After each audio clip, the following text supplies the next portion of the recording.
7:18 p.m. on the 19th of September. We do have a quorum. Thanks everybody for making it this evening. Hope you didn't get caught out in the rain like poor Mr. Hendrick. Like your poor guy. Mrs. Wiltsey, will you please lead us in the invocation and pledge?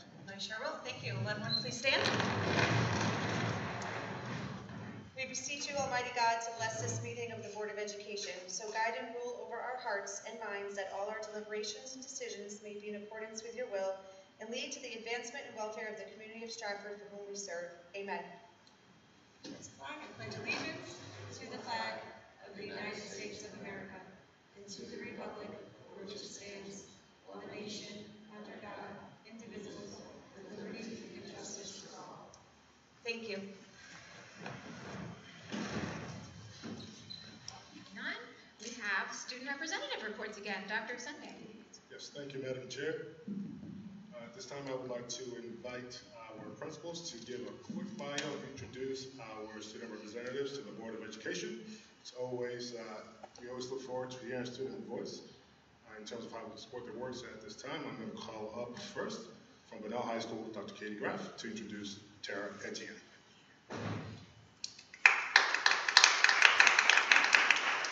Good evening. Thank you for having me. Thank you for affording me with the opportunity to share with you my wonderful student representative, Ms. Tara Etienne. Tara is a proud member of the senior class of Bunnell High School. She is a natural-born leader who is often regarded as our go-to student.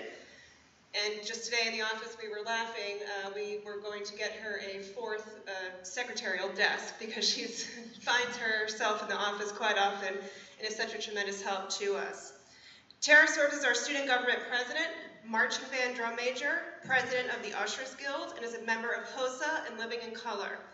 Tara is enrolled in several honors and AP classes as a leader among the students in our pre-nursing program. She plans on pursuing her post-secondary studies as a nursing major. Outside of school, Tara is very active in her church's children ministry and serves as the assistant secretary. When asked what she loves most about Bunnell High School, she answered, "There are so many opportunities to get involved. I'm so grateful for my education." Ladies and gentlemen, Tara Etienne.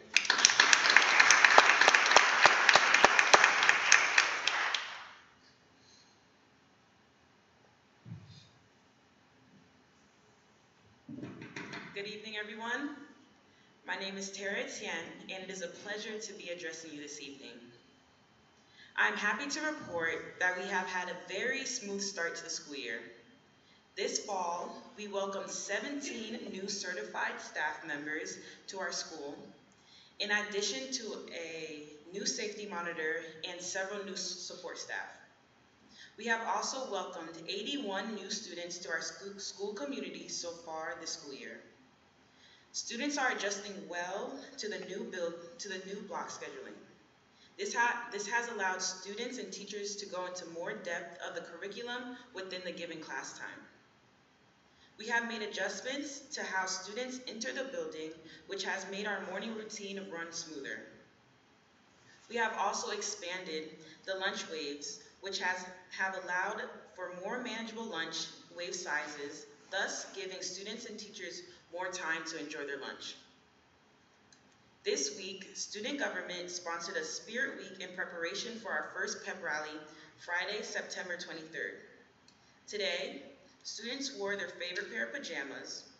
Tomorrow is Teen Beach Tuesday, where upperclassmen dress as bikers and underclassmen dress as surfers.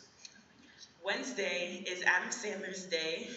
Students can wear baggy tees and baggy pants. Thursday is Twin Day, and Friday is Color Wars. Freshmen wear gray, sophomores wear black, juniors wear white, and seniors wear blue.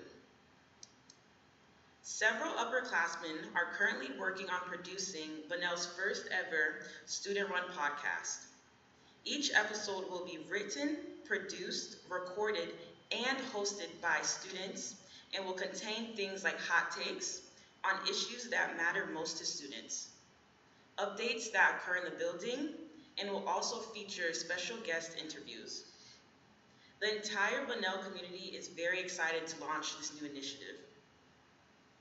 Student government is busy preparing for freshman class elections, as well as other fun activities throughout the year. Thank you, Mr. Covino, for overseeing student government, and thank you to Ms. Record, Ms. Chanco, Ms. Gadamachia, and Mrs. DiCello for serving as class advisors. Bunnell High School stage is thrilled to be back and better than ever. This winter, we will welcome in the holidays with our own production of Charles Dickens' A Christmas Carol. The students are already eagerly preparing for what should prove to be a wonderful show. The play will be held on December 7th. Athletic updates. Avery Navarre and Alex Verquarano were selected as the September Student Athletes of the Month. Bunnell Athletics Leadership Council will be overseeing the Spirit Week pep rally on Friday in preparation for the varsity football team home opener versus Notre Dame West Haven. The Bulldogs football program started off the year with wins over Amity and Weston and is 2-0 going into Friday night. Senior Michael Trovarelli, who is a part of the Bunnell football team, was named the Walter Camp Foundation and Game Time CT SWC Player of the Week after his Week 1 performance versus Amity. The Athletic Leadership Council will be offering an opportunity to underclassmen who expressed interest in college athletics to attend a free sports and education summit at Housatonic Community College on September 29th. Starting next week, counselors will be meeting with their students to help them through college planning. In addition, representatives from various colleges will be visiting the campus throughout the fall to speak to juniors and seniors about their colleges. Interact Club is volunteering in a variety of events coming up, including the Perry House Pirate Adventure, the Rotary Golf Tour, and CARE, Citizens Addressing Racial Equity, and the Stratford Birding Festival. Ms. Gadamachia's grant-funded flexible seating in B212 has had an effective outcome so far at promoting high-order thinking and stronger communication skills, as well as directly aligning to social and emotional learning in the classroom. Bulldogs in Training is a program started last year run by English teacher Anthony Fiore and social studies teacher Michelle Scatamaccia. The program's goal is to provide a platform for high school students to connect with future Bunnell students in middle and elementary schools and to provide motivation for their social and academic successes. Bulldogs in Training is in the early stages of putting together a meet and greet ice cream social for students to become familiar with one another. The science department was awarded the Envision Equity Grants for $5,000 for the academic year. This grant will enhance project-based learning and help advance students' cultural appreciation and understanding of civic engagement. The grant will provide opportunities for STEM career preparedness through school events, activities that will engage students and families through real-world learning and community partnerships. This learning will promote students' critical thinking, experiential learning skills, communication, and collaboration skills, and engage them in learning experiences connected to real-world issues and challenges. Bunnell Stratford Marching Band competed at Brian McMahon in Norwalk this past Saturday. They scored a 70.8 and was second overall, but was 6/10 behind in music. They will be having their cavalcade of bands on October 22nd. Open House is back in person for the first time in 3 years. Bunnell families are encouraged to join us on Thursday, September 29th at 6:30 p.m. We look forward to seeing everyone there. Thank you and have a nice rest of your evening. Thank you, Tara. There's a lot of good things happening at Bunnell, and who would have known that Adam Sandler had such an impression on this generation of students, right? At this time, I'd like to call up to the podium Stratford High School Principal Jack Dalpiano. Thank you, Dr. Sunday, Board of Education, and guests. Tiana Golding is a senior at Stratford High School. Tiana is highly motivated, an amazing young woman who is currently running for president of our Science National Honor Society. Her goal, if elected, is to connect Stratford High School students with STEM opportunities in both service and career explorations. As an active community member, she has volunteered with Sterling House, the Stratford Library, and the Stratford YMCA. Her focus, to create STEM opportunities and activities for the students in Stratford. Tiana is an active member of our Inspire Ed student leadership team. This initiative, run through Yale University, exists to create a better Stratford High School now and in the future. In her free time, she loves to swim, write movies, and work as a barista in her family's about to open coffee bar called Frenchie's. Tiana is still exploring fields in the biological science to discover where her passions lie before she chooses a major in college. The best is yet to come for Tiana. Ladies and gentlemen, please help me welcome Tiana to the microphone.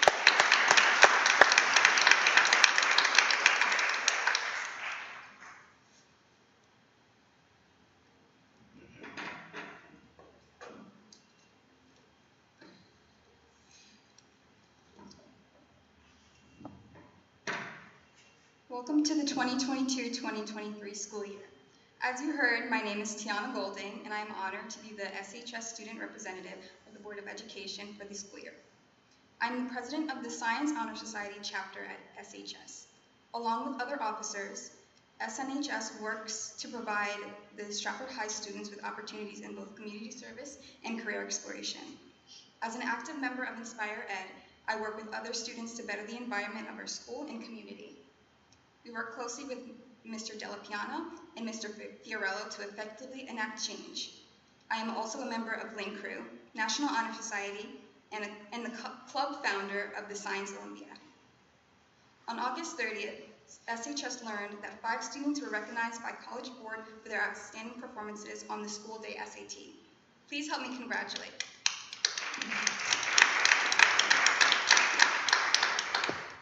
Karen Mestizo and Stephanie Herrera, National Hispanic Recognition Award. Latifa Karim, Judea Nekwe, and Yasmin Sekunle, National African American Recognition Award.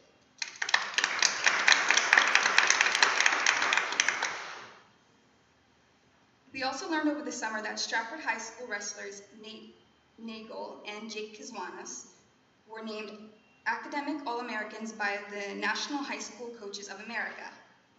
This award highlights their achievements in the classroom and community. Congratulations.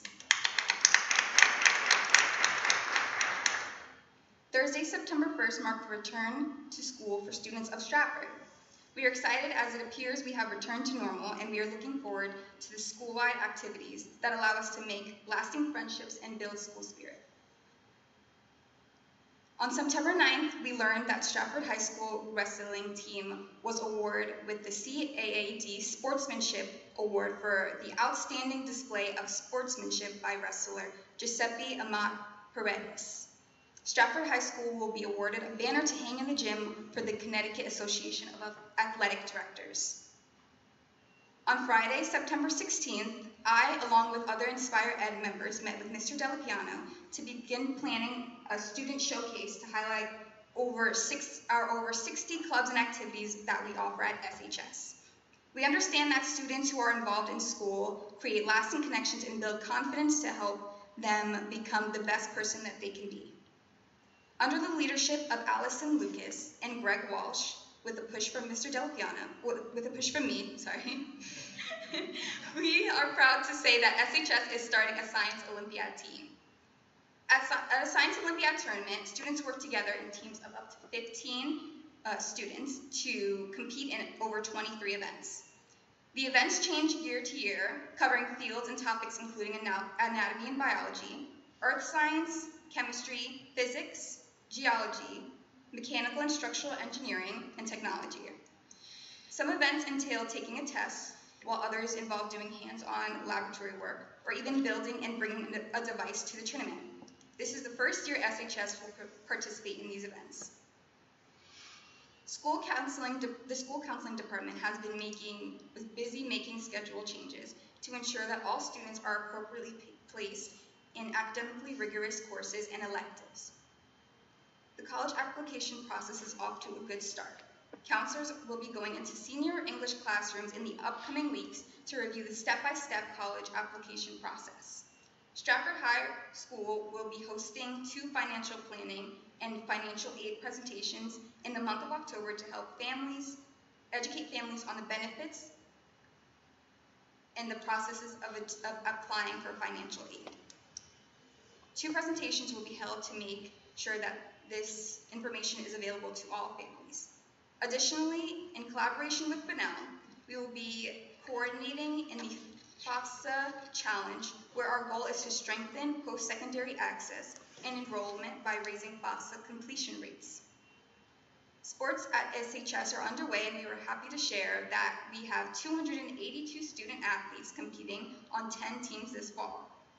That representation represents an increase of 41 students from last year. We just learned today that SHS senior Jadea Nekwe, in addition to the award I mentioned earlier, has received a letter of commendation from the National Merit Scholarship Corporation for her exceptional academic promise. Thank you again for this opportunity. I look forward to sharing what's happening at SHS throughout the year.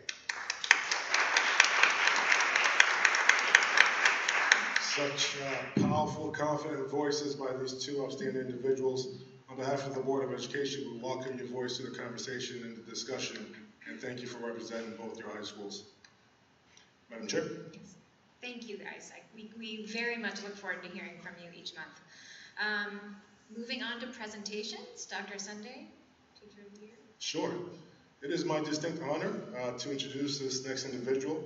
I'm going to read a short bio and then invite him and the team up for a quick photo op. This is a familiar name and a familiar face. You heard this gentleman speak at Convocation, providing us with one of the most compelling speeches I've heard in recent years. It's my great honor on behalf of the Stratford Board of Education and Stratford Public Schools to introduce Mr. Jim Miller as this year's Teacher of the Year.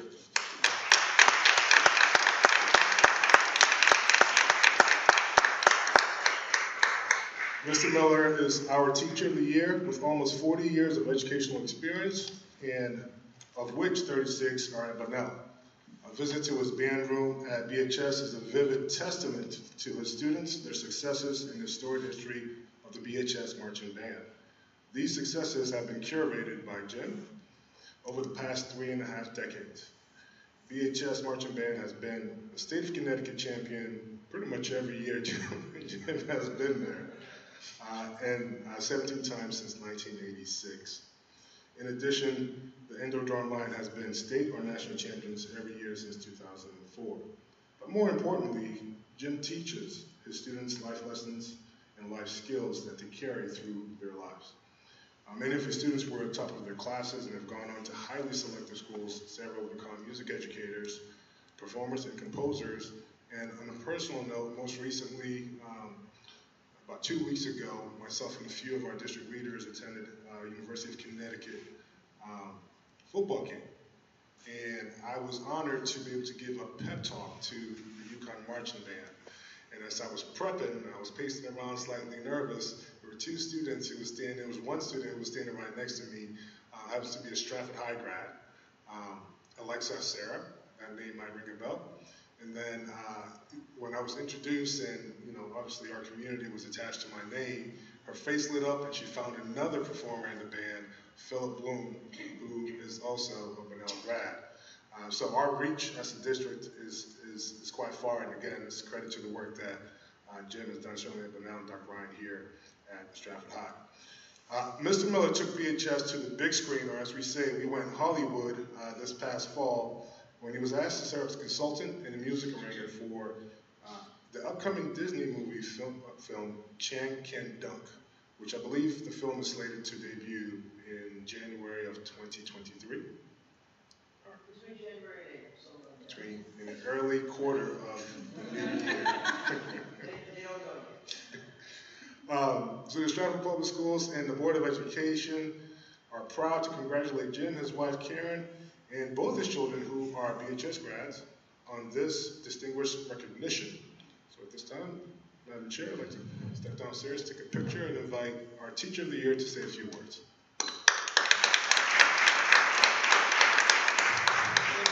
Thank you. This thing on? I do this every day. Anyway, thank you, Dr. Cindy. That's very kind, and thank you all for your kind applause. And there's not really much to say after what I said at convocation, but I will say that it has always been about the kids. It's always been about getting them to find what's inside, using music. And other teachers use other subjects, but I've just used music to try to get them to get the very, very best that they can possibly get. And it's interesting, I just said to them on Saturday, we had our first competition, and I said, I will never, ever tell you, just do the best you can. Because doing the best you can is something that can never really be measured. You know, if you're human, you say, well, I probably could have done that better. And so what I tell them is, do whatever you do, just do it better than last time. Do it better than the last time you did it. That's your goal. And if you just keep doing that, you just keep getting better as you go. But I'm really proud of the work I've done here. I'm really proud of all my colleagues. I'm proud of all the administrations I've had the honor of working with. And it's been a heck of a ride. And apparently it's not over yet. So we're gonna see how things go. But yeah, so the film is scheduled, the last I read online the other day is now they're talking April.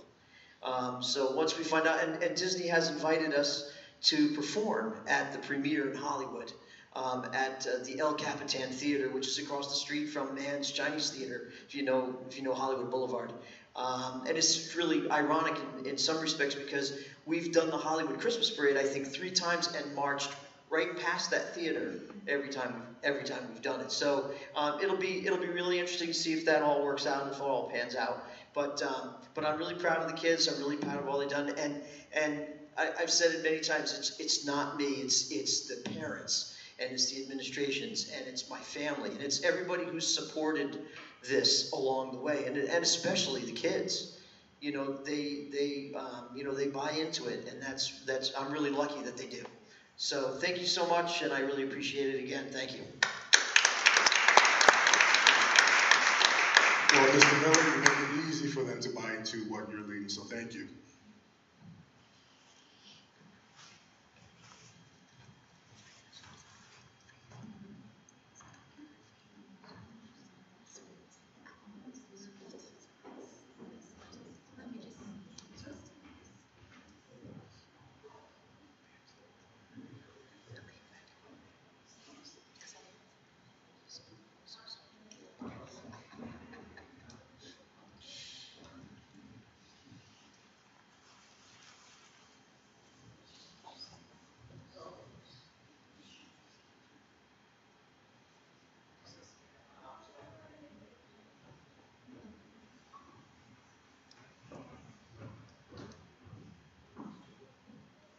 On the other side.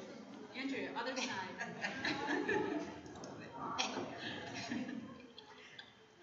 Just pass her around.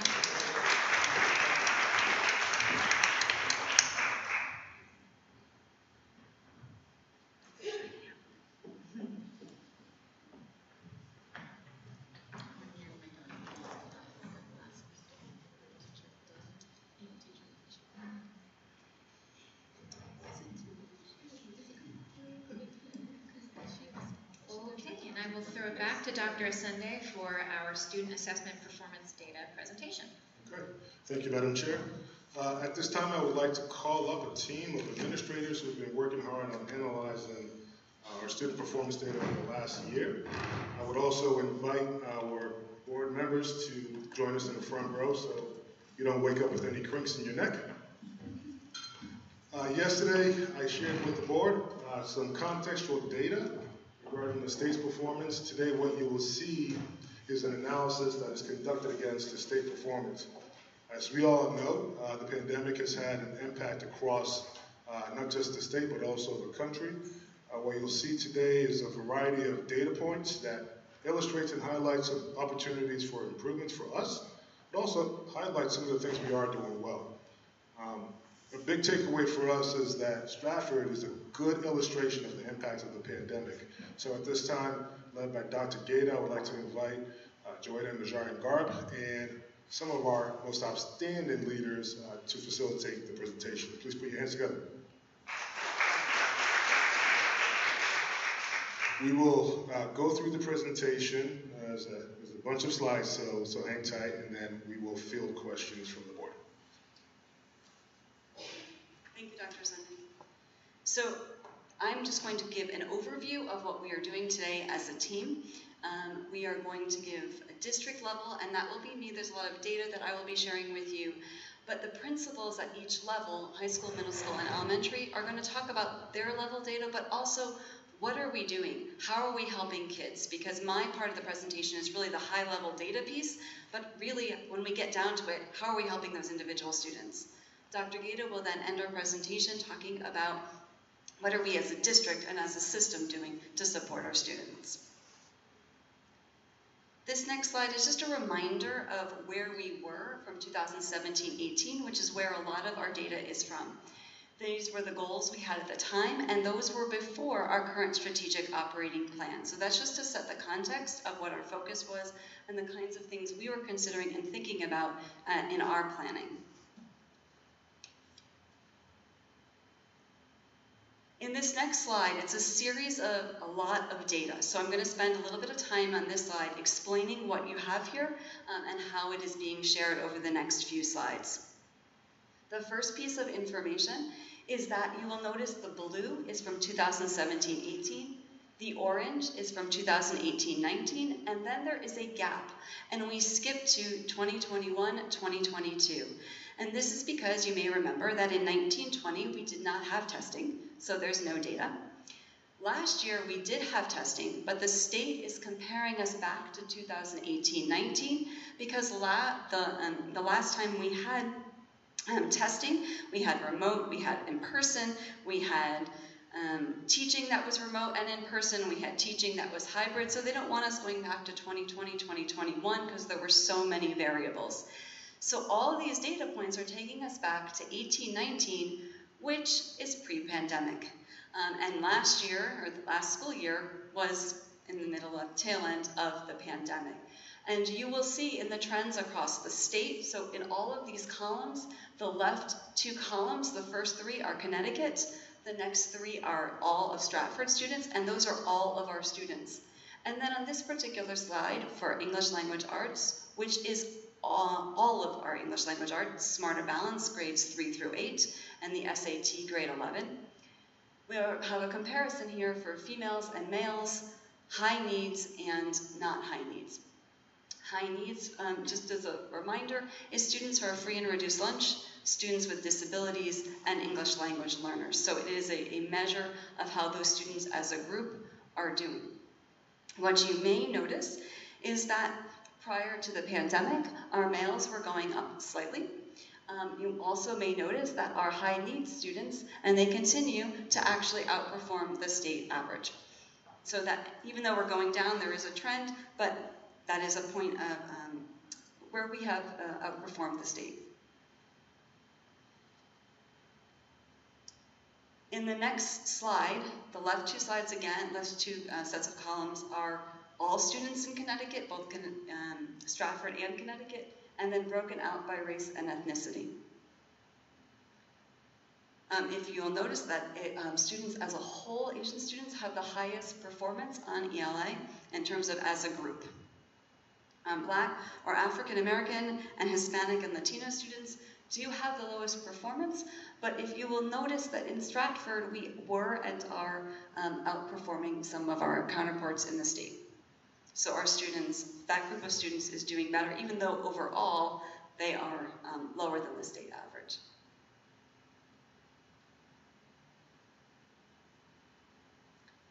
This page takes us to math, and again, this is a summary of grades 3 through 8, as well as grade 11 on the SAT, so Smarter Balance, grades 3 through 8, and grade 11. So when you get to the grade levels, you're going to see data by the particular grade at levels, high school, middle school, elementary. This is the summary data from the state. As a rule, the goal for the state is to hit 75, but you can see that in most cases, even the state has not hit 75, which is the target. Math did have a little bit more of a decline, but that is national trends. That's not just Connecticut or Stratford.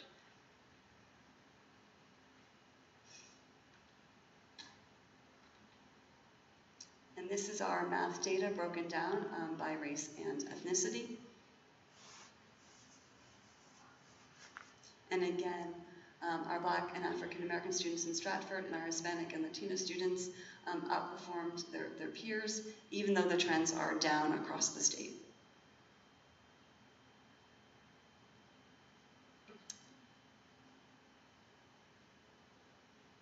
This takes us to our science, which science is a little bit different. It is only grades 5, 8, and 11, and there are only 2 years worth of data. So 17-18 was a pilot year, it was the new NGSS test. 18-19 was the first year, is the first baseline. So it's a little hard to make a lot of conclusions, but you can see across the state, across Stratford, the trends are down a little bit from this past test. Again, pre-pandemic, in the middle of the pandemic.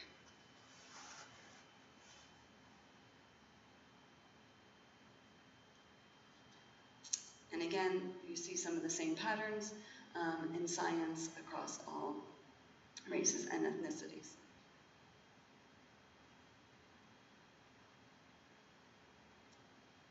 And I have one more slide for you, and it relates to our English language learners. As a whole, we have seen a strong performance by our English language learners on the Lost Links. The Lost Links measures basic English skills, interpersonal communication, and we can see that consistently Stratford students are outperforming our state averages. Now this is true even though we had 356 L's in 2015-16, and as of last week we had 521 L's. You will also notice that in 17-18 and again this year, there were slight dips both in Stratford and in Connecticut, and that is in part because those were new forms of the test. So 17-18 was the first time of the online test, and this past year it was a new form of the test. So you see some dips. Again, Stratford as a whole, we are outperforming our peers across the state. And with that, I'm going to turn this presentation over to our high school principals, Jack Delapiano and Katie Graff.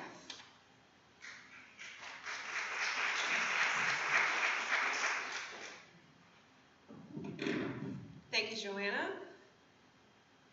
Jack and I are now going to provide you with an overview of high school performance on several assessments, the SAT, NGSS, AP, and Last Links. Okay, these two tables show the percentage of students who either met or exceeded benchmark on the school day SAT, and I think it's important to note that this is the school day SAT. This is the test that is administered each March. Okay, so this is not cumulative of student performance across all SAT exams they take over the span of a year or sometimes 2. This is a one-day snapshot of performance.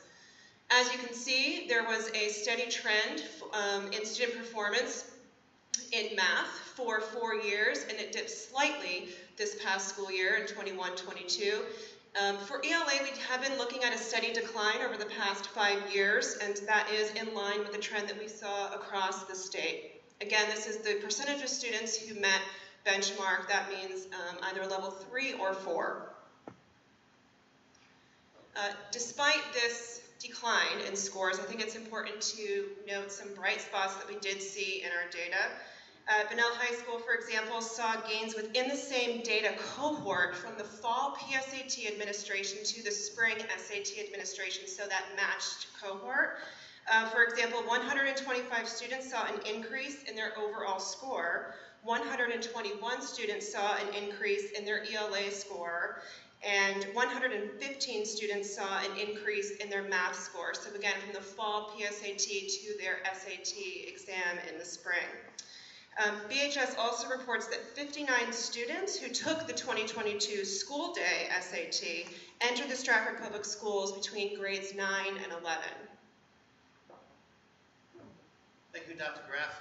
And to share some of the positive insights from Stratford High School during this year's SAT, when we compare the same cohort from the fall PSAT to the spring SAT day, we noticed that the improvement in evidence-based reading and writing averaged 30 points per student, and the improvement in math was 20 points per student.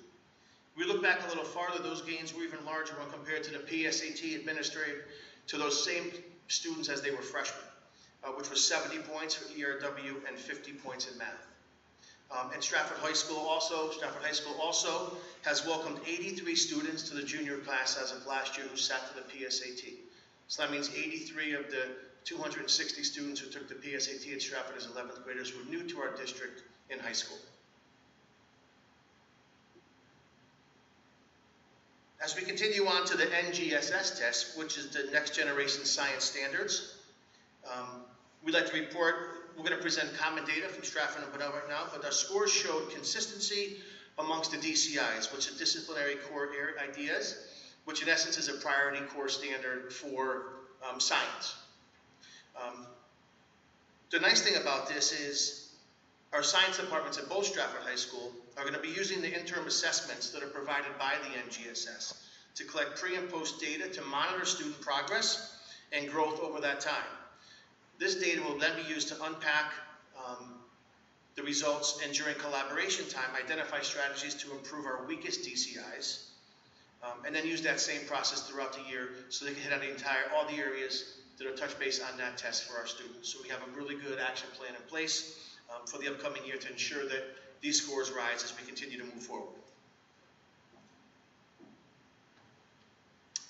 Thank you. Now we're going to take a look at our advanced placement exam data from the last spring. The first chart you can see compares the total number of students who took an AP course versus the total number of students who passed an AP exam with a score of 3 or higher. So clearly there's a gap there. I think that does show our efforts that we have made at both high schools to expand the number of students who do take AP courses. So anytime we do that and we remove those barriers of students having access to those courses, we tend to see a slight dip in score until we are able to put enough supports and scaffolds into place in order to support all of our students in earning a 3 or higher on this exam. One thing that we are very proud of is we did see a slight increase in score from 2021 to 2022. And if you know, we are right on par in terms of our score. We are right on par with where we were back in 2018, 2019. You'll notice a little peak in 2020. Obviously, during COVID, there was a modified AP examination that was given to students. It was modified content, reduced units, and the students took it online from home. So we did see an increase in score that year, slight dip in 2021, and we're right back to where we were in 2018-19 pre-pandemic. So we're very proud of that work, and I am very hopeful that moving forward we'll be able to see those scores increase. The next graphic you'll see is just a breakdown of the demographic of students who do take AP courses, and you'll see that the number of female students heavily outweighs the number of males enrolled in AP.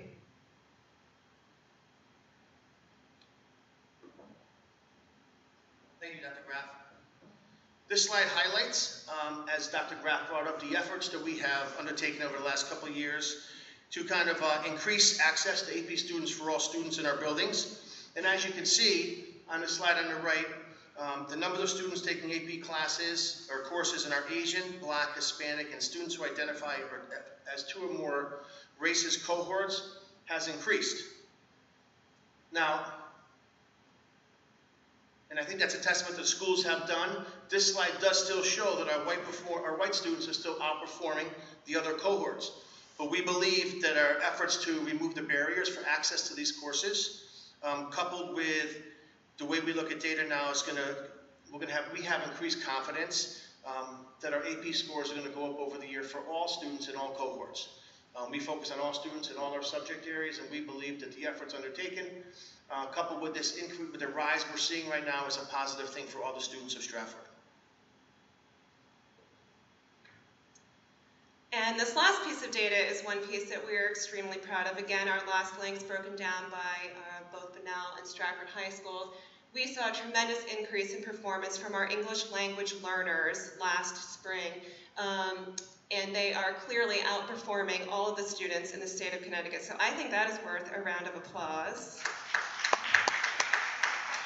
This is truly a testament to the hard work and dedication, not only of our EL teachers, but for all of our staff who teach and support our EL students every single day across all content areas and all grade levels.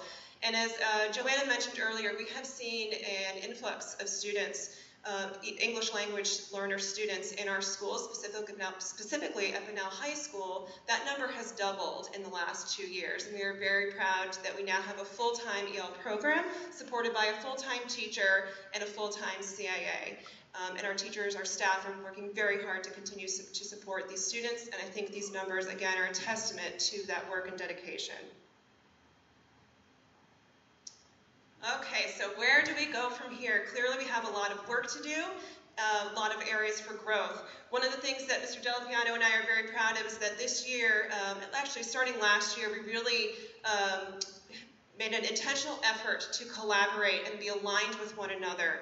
And this year, both high schools have one shared instructional vision that we are constantly working towards, and that is that all students will be provided with grade level, meaningful, purposeful instruction that challenges them, that gives them meaning, and that will help them succeed on these high stakes exams that we are being held to. Thank you, Dr. Graf. Also kind of new to the Stratford Public Schools, certainly new to Katie and I, in the spring of 2022, was our partnership with the Bar Foundation, who does fund our Portrait of Graduate work. They have a sister company called SpringPoint. And they're educational consultants for us, and we had the opportunity to go through almost a mini NEASC accreditation last spring with SpringPoint. It was an intense 2-day visitation, and they only focused on 2 aspects of their qualities of indicators of school quality. They focused on rigorous and purposeful learning experiences, specifically rigor, and they focused on student supports, which you heard Dr. Clemmy talk about, primary person model. And we're excited to say that as a result of this, we have worked together, Stratford and Bunnell, to ensure that all students have a quality education. There's rigor in all their classrooms, and we're looking to expand even further the rigorous classes and how we offer them to our students. And more in the primary person model, some people may know it as advisory, and we worked with our staffs to reimagine advisory and realized that what we were doing for our students fell far short of what we could be doing for them. So Manchester had a model program. We worked together with that model to make lessons for Stratford and Bunnell. We believe that we, at the beginning stages, we had one advisory this year, soon to be changed the name. Wednesday's a second one, but we've had positive reports from students and staff at both schools.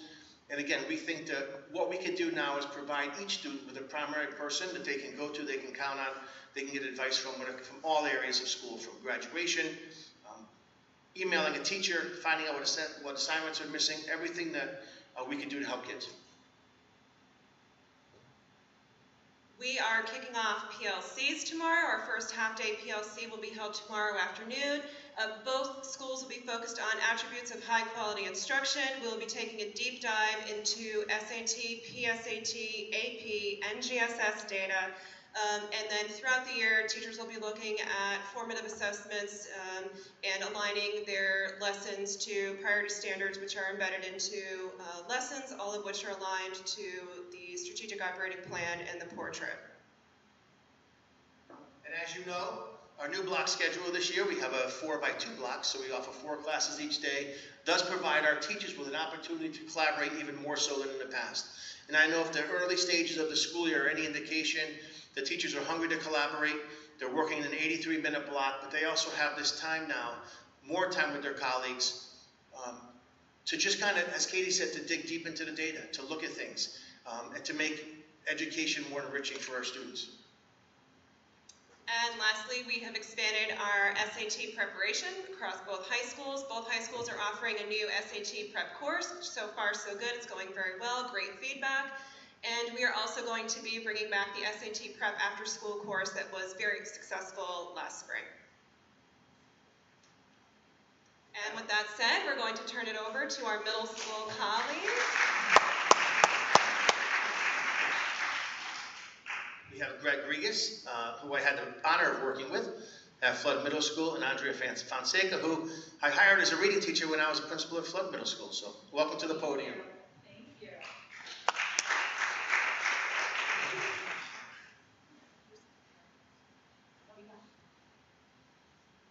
So thank you.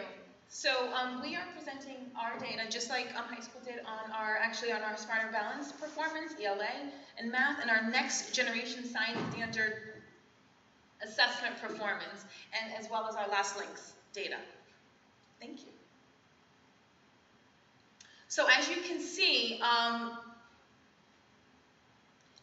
ELA, our students in Stratford Public Schools in 7th grade actually stayed quite steady. If you take a look through 2015 to 2016 and 2016 to 2017.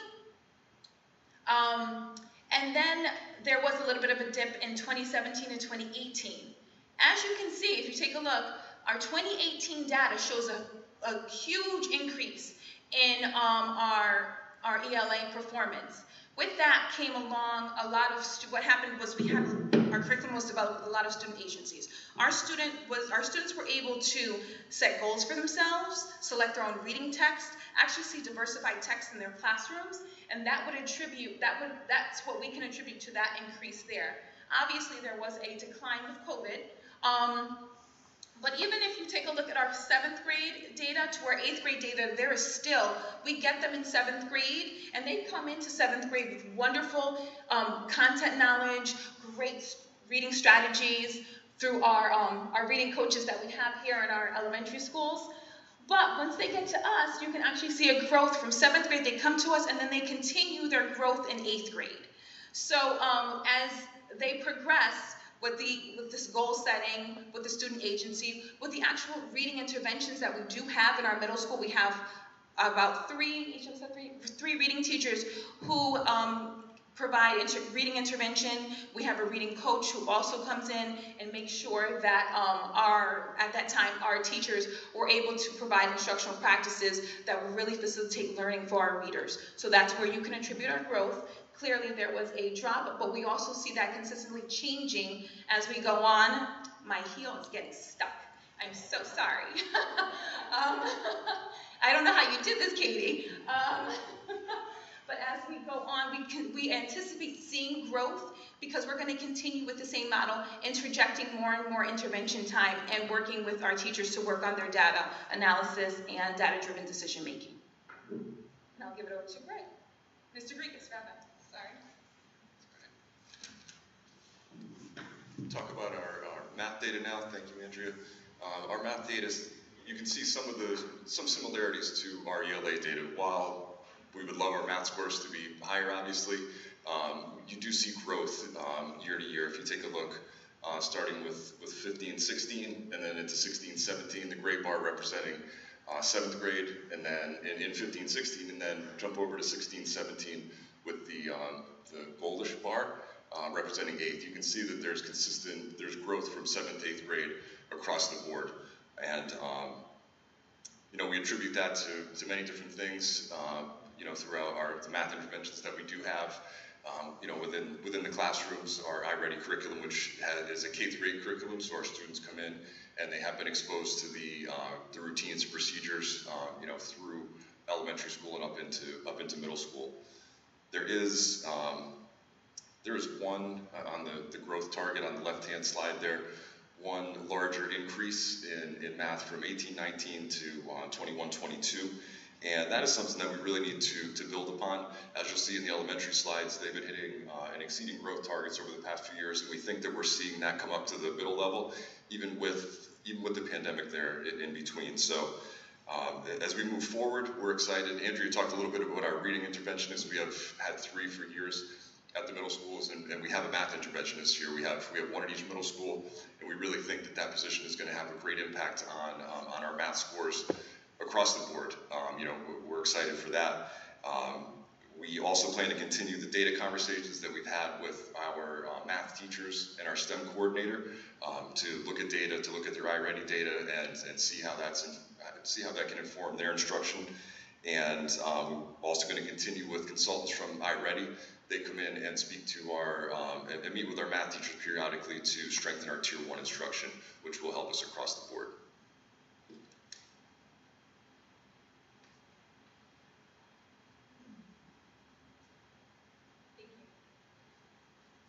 Here's a slide that displays our growth in NGSS. So our next generation science standards are actually only assessed in 5th grade, 8th grade, and 11th grade. This is our chance, our turn in middle school to have our students assessed for their understanding of science.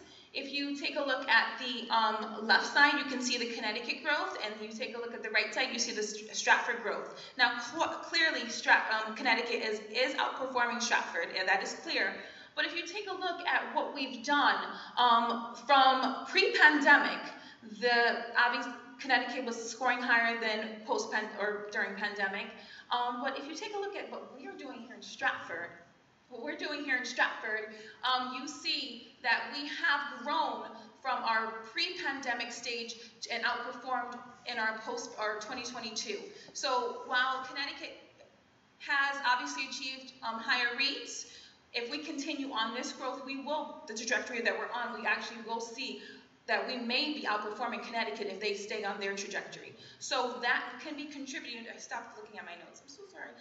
That can be contributed to our rollout of our Open SciEd. What happened was in 2018, 2019, there was a rollout of, I want to say, 1 unit of Open SciEd that was purchased or that was introduced to our district. Now we have at least 4 units that our teachers have been trained in, have implemented, slowly rolled out over the course of the past 4 years to, one, be trained in to understand it with fidelity and to be able to implement them in their classrooms. So that's the work that you see there, the work that our teachers have actually put in to make sure that our children have been able to show success and growth in the area of science standards.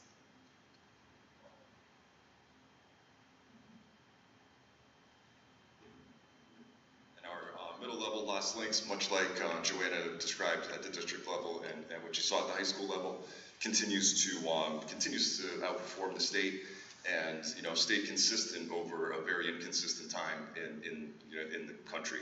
For our ELL students, the acquisition of the basic English and communication skills is the foundation for what they build upon. And so, all of the rest of their education, this is the foundation for that. So we're excited to see that they continue to outperform and stay steady when things weren't.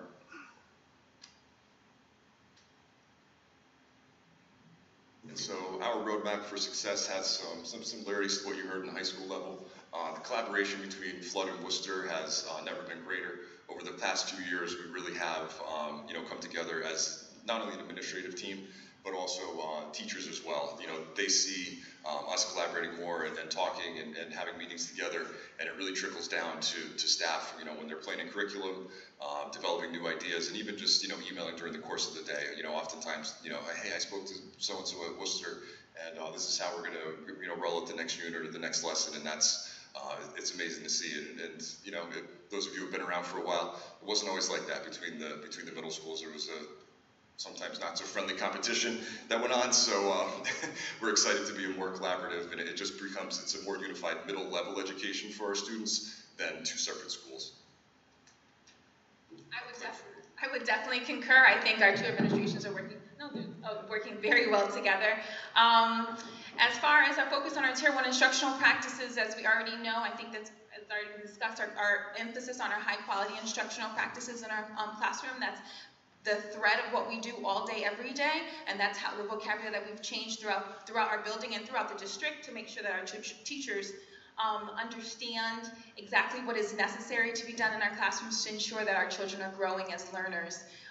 So when we're focusing our Tier 1 instructional practices, we're meeting at team level and at department level to ensure that our teachers understand the curriculum, understand the practices as well, and understand how to implement them with our math interventionists and our reading coaches, as well as their lead teachers. Like high school and elementary school, we'll be having our first PLC tomorrow, where we'll begin to focus on some initial data, but also really looking as to where we can embed some high-quality instructional strategies into our daily practice.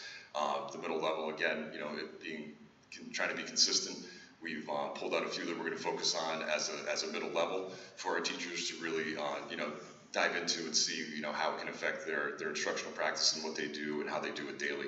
So we're excited to get that started. We're excited to get that started tomorrow. And finally, our addition of our math interventionist. The math interventionist has been critical, especially if you take a look at our data. That was an integral part of moving our strategic plan forward, and our school improvement plan rather forward in our buildings. Both of our math interventionists have the opportunity to pull out students, so they take a look at data. They actually pull out take students and ensure that they get the individualized instruction they need to make sure that they show growth at the end. So I'm truly thankful to have our interventionist in our building, and I don't think I know what I'd be able to do without her. And with that said, I think I turn it over to our elementary colleagues. I have Dr. Armistead. Oh my goodness, Eric? I don't know your last name. Mr. Conrad and Mrs. Guarini.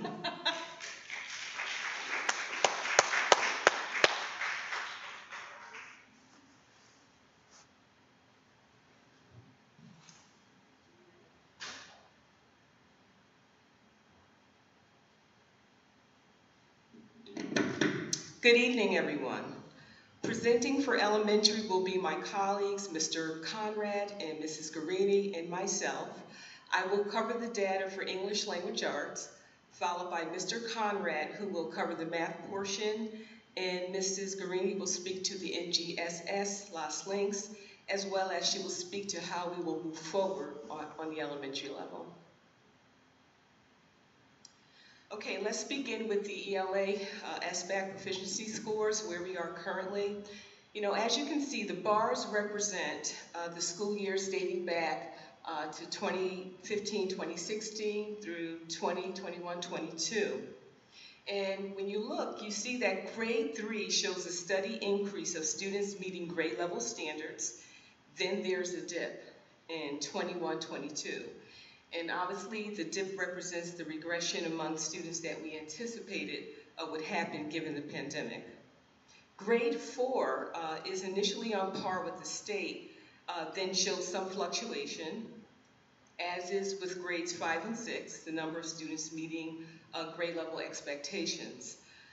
But in looking at the data, this may be attributed to the learning curve that was among teachers. In school year 2017-2018, the district adopted the Columbia Teachers College Readers and Writers Workshop model of instruction. At least we were doing the training during that time. And the teaching model, that particular teaching model moved us from teaching whole group lessons and reading, and we really focused in on the small group instruction. So that was a really big learning curve for the teachers. And in addition to that, the teachers were also learning a new word study program called Words Their Way. So there was a lot of learning going, with our teachers. And but moving the instruction to small group instruction really afforded us the opportunity to use the data more effectively, and we were able to accordingly target the learning needs of our students. And during this time, our reading coaches, they coached our teachers also. We had tutors in both math and reading. So this really represented a learning curve. And in terms of our growth targets, as you can see across the grade levels, particularly in 6th grade, they were steady in terms of the growth. But as you can see in grades 4 and 5, our students were on par with the state's growth rate in 2018-2019. but then surpassed the state in 2021-22 and are at near 50% growth over the state's 40% growth. So again, this is a testament to the shift. This speaks to the shift that we made in terms of delivery of instruction and also adopting new programs. And so clearly the small group instruction, using data effectively, having the coaching, our reading coaches and our math coaches eventually came along with our tutors, really helped move the needle with our students. So with that, I'm going to yield over to Mr. Conrad. Thank you, Dr. Armstead. Good evening. All right, so very similarly, as Dr. Armstead did, I too will preface the data that I'll share for grades 3 through 6 math with the disclaimer that the timing of the results of this data are in line with some curricular changes as well. So this was the time where we began Ready Common Core, iReady, Number Corner, as well as counting collections, in addition to the ways that we engaged our children in math. Worth noting as well, pre-pandemic, we were witnessing some slow yet steady growth, showing the result of the work that we were doing. All right, there we go. I was bold when I was going with the laser pointer, but you can start to see where the gap begins to shrink there. And again, a testament to the work that was being done.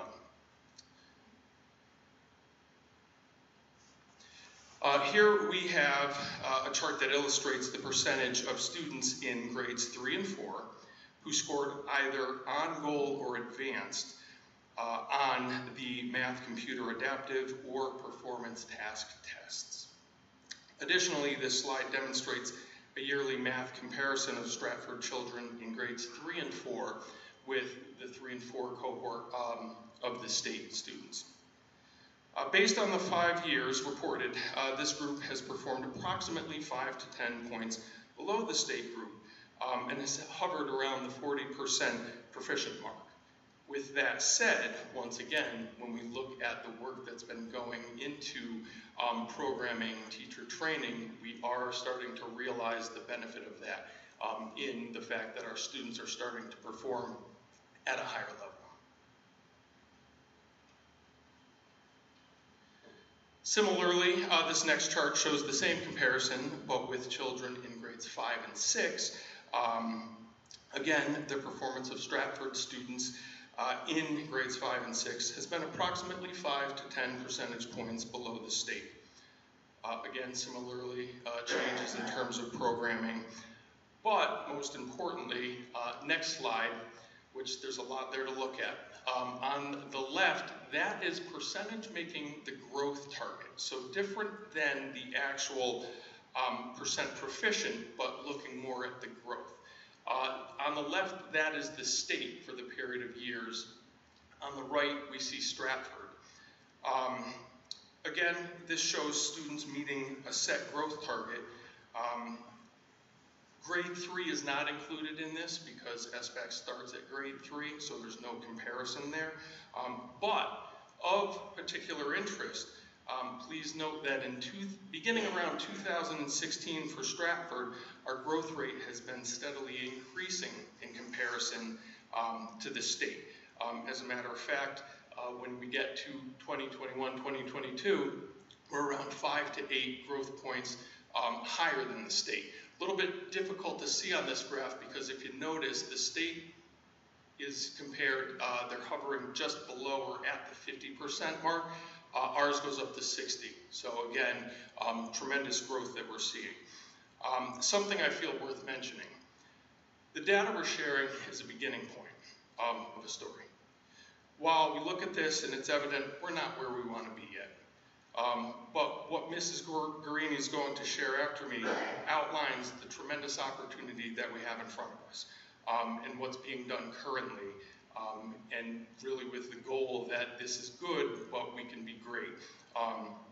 And just again, being able to have the opportunity to give the children of Stratford the educational experience that they so truly deserve. And again, Mrs. Guarini is going to share exactly what is currently being done and what's going to be done to ensure that this growth not only continues, but actually accelerates. Thank you, Mr. Hunter. Good evening. The first graph that I'm going to be speaking to is our national next generation science standards for grade 5. This is the grade we take it in at the elementary level. On the left-hand side of the grid, you can see the scores for the state of Connecticut, and on the right, the scores for Stratford for our 5th graders. You'll see we did have a slight dip from 2018-19 to 2021-22. Those were during our COVID years, so some of our instruction was altered. We had to do some distance learning models. We had hybrid instruction, so the teachers weren't able to do those in-person, hands-on science experiments that they had been doing in the past. So now that we are back in person full-time, our teachers are able to go back to those activities, so we're hoping that our growth is going to continue.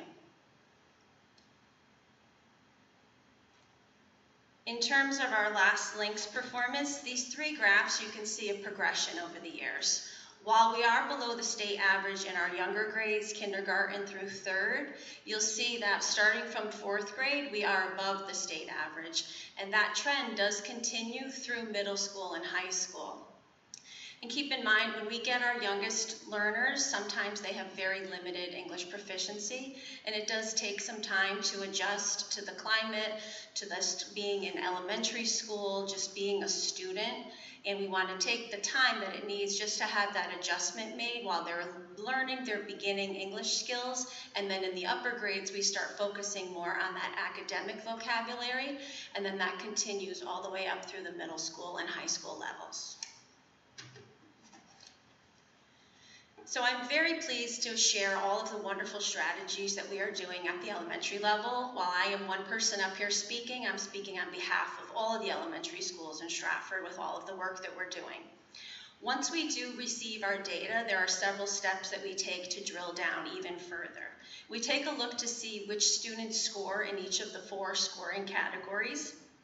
Each school then creates targets based on where our scores are and where we want our scores to be. We have our school improvement plans in place where we really set specific targets and we outline strategies and action steps in order to meet those goals that we set for our students and for ourselves. In terms of our professional learning this year, we have 2 overarching areas of focus. We have high quality instruction and we have small group instruction. So those are woven into all of our meetings, during our faculty meetings, during our PLC meetings that we're starting tomorrow, during any of our professional learning opportunities, our teachers' college staff development sessions. We have those as our overarching ideas. Our action steps that we're taking at our elementary level, we have instructional leadership teams at our buildings. These teams are comprised of our reading consultants and our math coaches, and they work with the administrators to really take a look at that data that we have at our buildings. We look at our assessments. We review all of our tiered support data to see what types of services and supports our students are receiving. We conduct our building walkthroughs to take a look to see how all the instruction is going in the classrooms. And then we meet to plan to see what types of coaching opportunities our students might need, what coaching our teachers might need, and what types of professional development our buildings might need. The strategy groups that we use at the elementary level are really based on data. After the teachers analyze the data where the students are, they create small groups of instruction that are based on skills or specific strategies that our students might need. Student data analysis, in order to make learning more meaningful and build our student agency and our youngest learners, teachers meet with our students to build that capacity by sharing their data with them. We share our assessments, the students know what their scores are, they know what the levels of proficiency are, what the criteria is for success, and then they create those goals in order to meet those targets. The teachers meet with them periodically to discuss their progress so they see where they are in relation to those goals that they set. We have a variety of engagement strategies at the elementary level. We work with our SEL work through our ruler curriculum, through other responsive classroom, morning meeting techniques. We want to build our community with our youngest learners in the district. We also work to create equity and inclusion, and we use our culturally and linguistically responsive teaching and learning in all of our classrooms.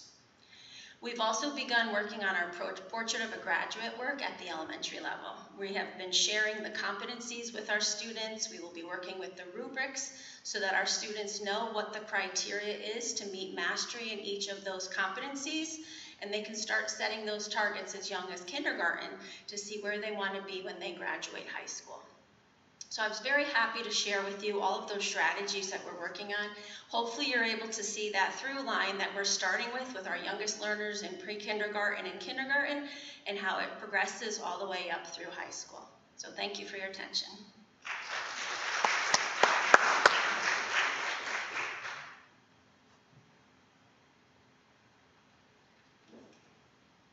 First of all, I want to thank our principals for providing a more close look at what's happening in the classroom and their analysis of the data. So again, I want to thank you all for being here today.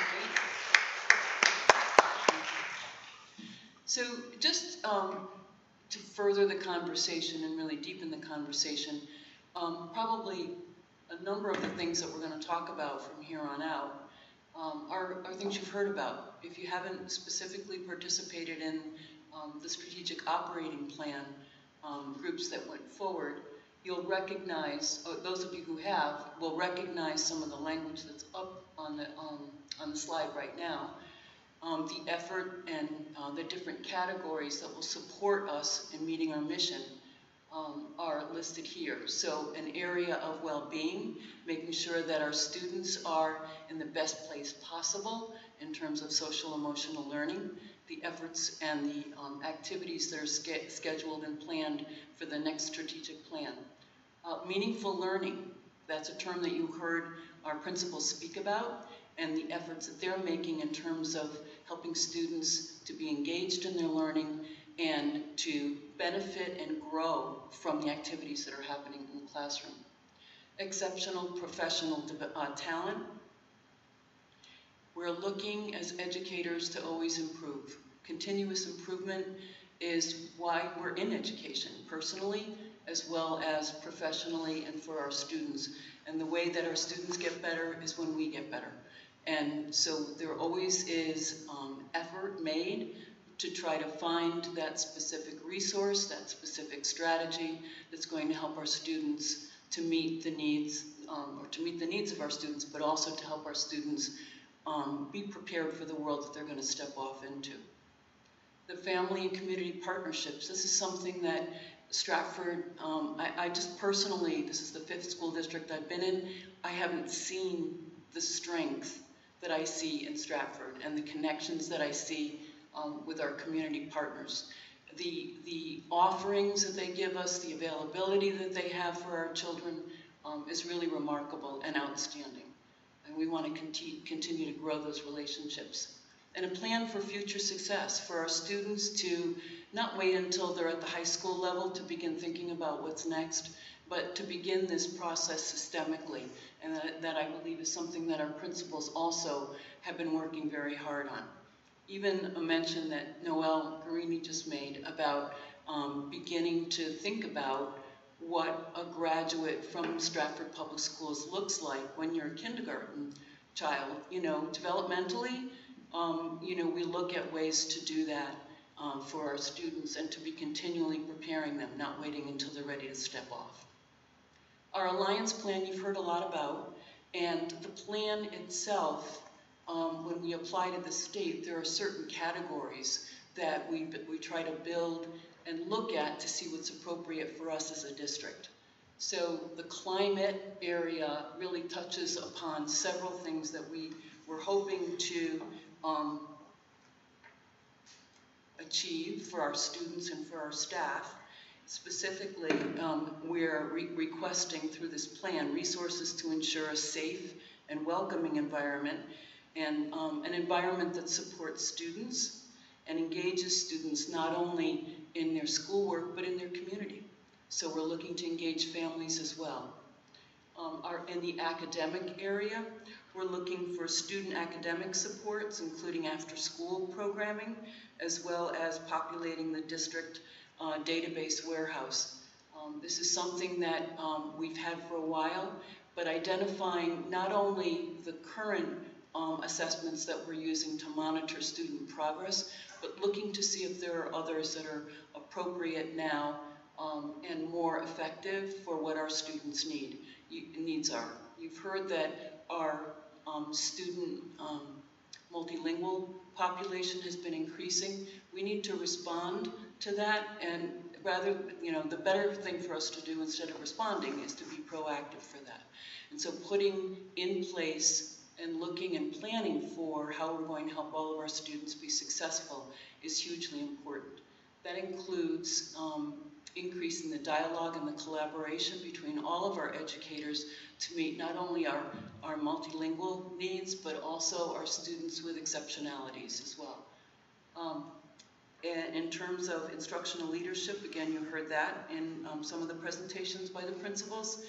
We're looking at professional learning, not only in the use of data, but also addressing student needs that we have, coaching teachers and administrators as well in identifying, targeting, and using the data that we have. You've heard mention of the small group instruction that's taken place over the last several years that needs to continue to develop depending upon the needs that we have for our students. So lastly, I just wanted to pull up some big ideas. And this is a challenge, but I have to tell you, I think we've been waiting and waiting and waiting for our data. We have it now, and I think that's the thing that we're ready to, where everybody's eager to get started on this now. I think it's sort of, it's very apropos that we start with PLCs tomorrow. The principals are all geared up, ready to go with that.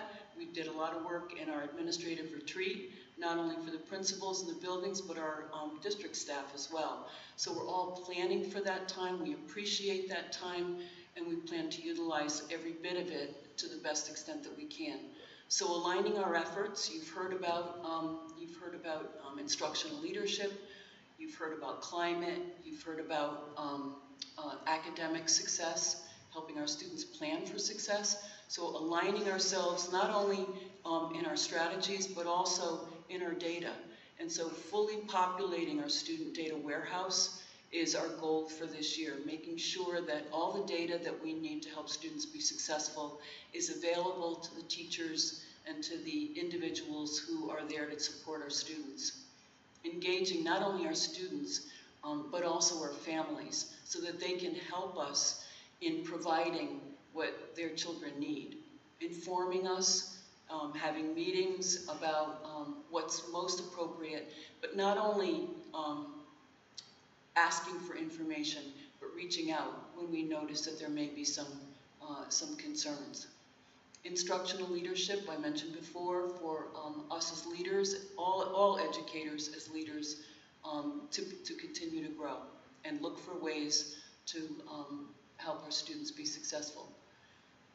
We've noticed from earlier data pre-pandemic that our efforts at the foundational level, whether it be in literacy or in mathematics, is hugely important. And so really focusing on early literacy and numeracy is going to help our students over the long run. We obviously have other areas that we're focusing on. You heard middle school mention the math interventionists. So we know that there are key areas, the high school area looking at our student performance in AP and SAT. All of that is hugely important, but we also have to build a real strong foundation for our students. We were fortunate this year to be part of a cohort, the first cohort for the science of reading. We were accepted, we applied and were accepted into that, and so in the future you'll hear more about that particular program, but it's really a district literacy program that's also works in connection with the school literacy program, so you'll hear more about that. You've heard about numeracy and the efforts that we're making in terms of number corners and things like that. We brought that to the curriculum committee, and we're going to continue to grow that at the primary level. So in addition to our efforts in terms of professional learning, we're also looking at supplemental supports as well for students. So I just want to thank you all for your time here. I know we have your support. We're anxious to get started. We've seen the areas where we need to focus, and we're all part of the conversation here. So I'm going to turn it over to Dr. Sunday if he has any final comments that he'd like to make before we open it up for questions.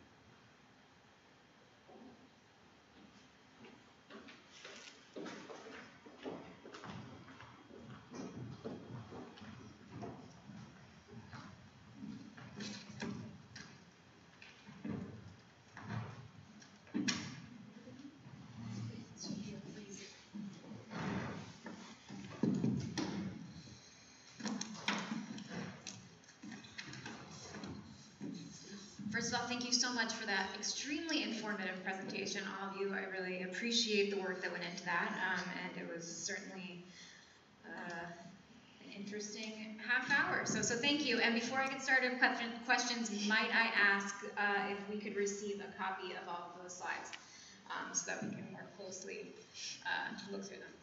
Thank you. And then, do we have any questions? Any questions? So, Ms. Bedell, thank you. Mr. Hendrick? so these, are you looking for questions regarding the presentation or things in general? Or? I would say Presentation, right? That's what we're on. Yeah, we're discussing the presentation, the data presentation. Ms. Bedell? Yes, and this is can everybody hear me? This is a question for our lovely high school principals. There was a lot of data in there about the SATs, the fall to the spring comparison. You said that somewhere between 100 and 125 improved from the fall to the spring. How many students in total took those tests? And if you don't have the answer right now, that's fine.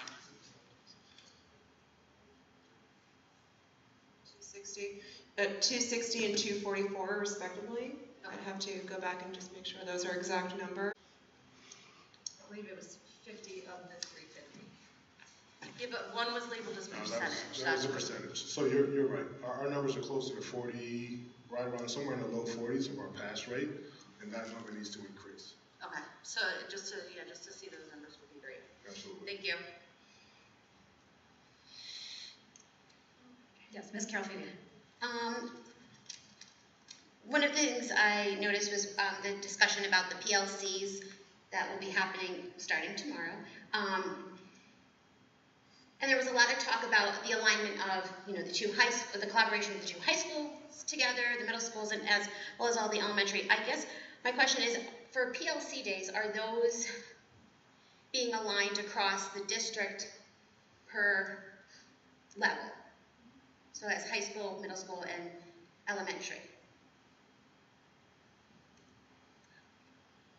During our administrators retreat, we had a discussion about PLCs and how they would be organized. Each building may have a slightly different need than, for the most part, obviously, looking at student performance at the high school level is going to look a little different than student performance at the elementary level. But at tomorrow's session, all the principals will be pulling their staff together, talk about what the PLC organization will be and what the focus is. As many of you know, each school has, each administrator from each building has developed a school improvement plan based upon the data that they have to work from. And so that will be their specific goal. But generally speaking, the areas for improvement, district-wide are pretty similar. So there will probably be some similarity, but the very core will be each building looking at what their specific needs are. And just to extend on that, historically, PLC's professional learning communities are typically local, they're localized, either by school, department, grade level, what have you. Cross-system collaboration will typically happen in those district PD days, such as November 8th. And department meetings that we have on a monthly basis, that's where a lot of the Correct. Cross-system.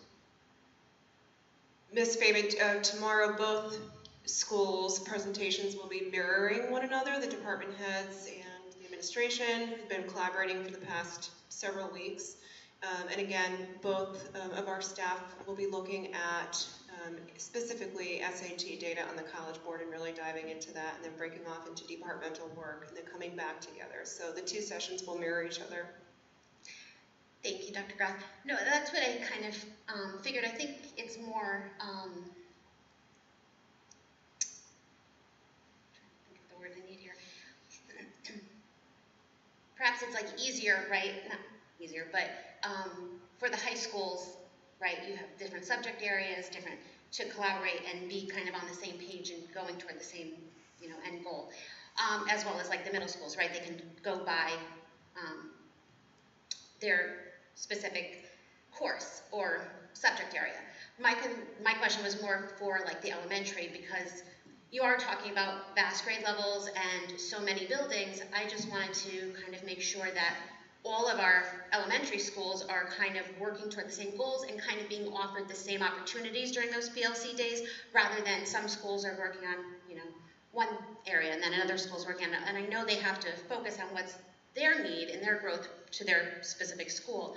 But I was just wondering if they are more aligned so that teachers in any building on the elementary level are getting the same kind of development and growth. Yeah, especially in a district the size of Stratford, you know, there's always that effort to be consistent, to provide as much consistency as possible.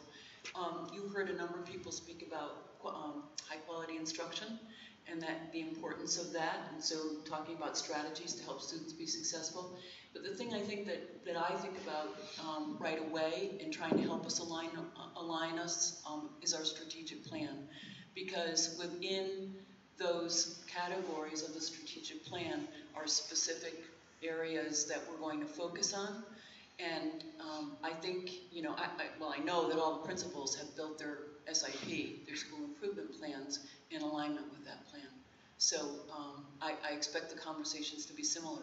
And then the administrators meet on a monthly basis, the all admin meeting.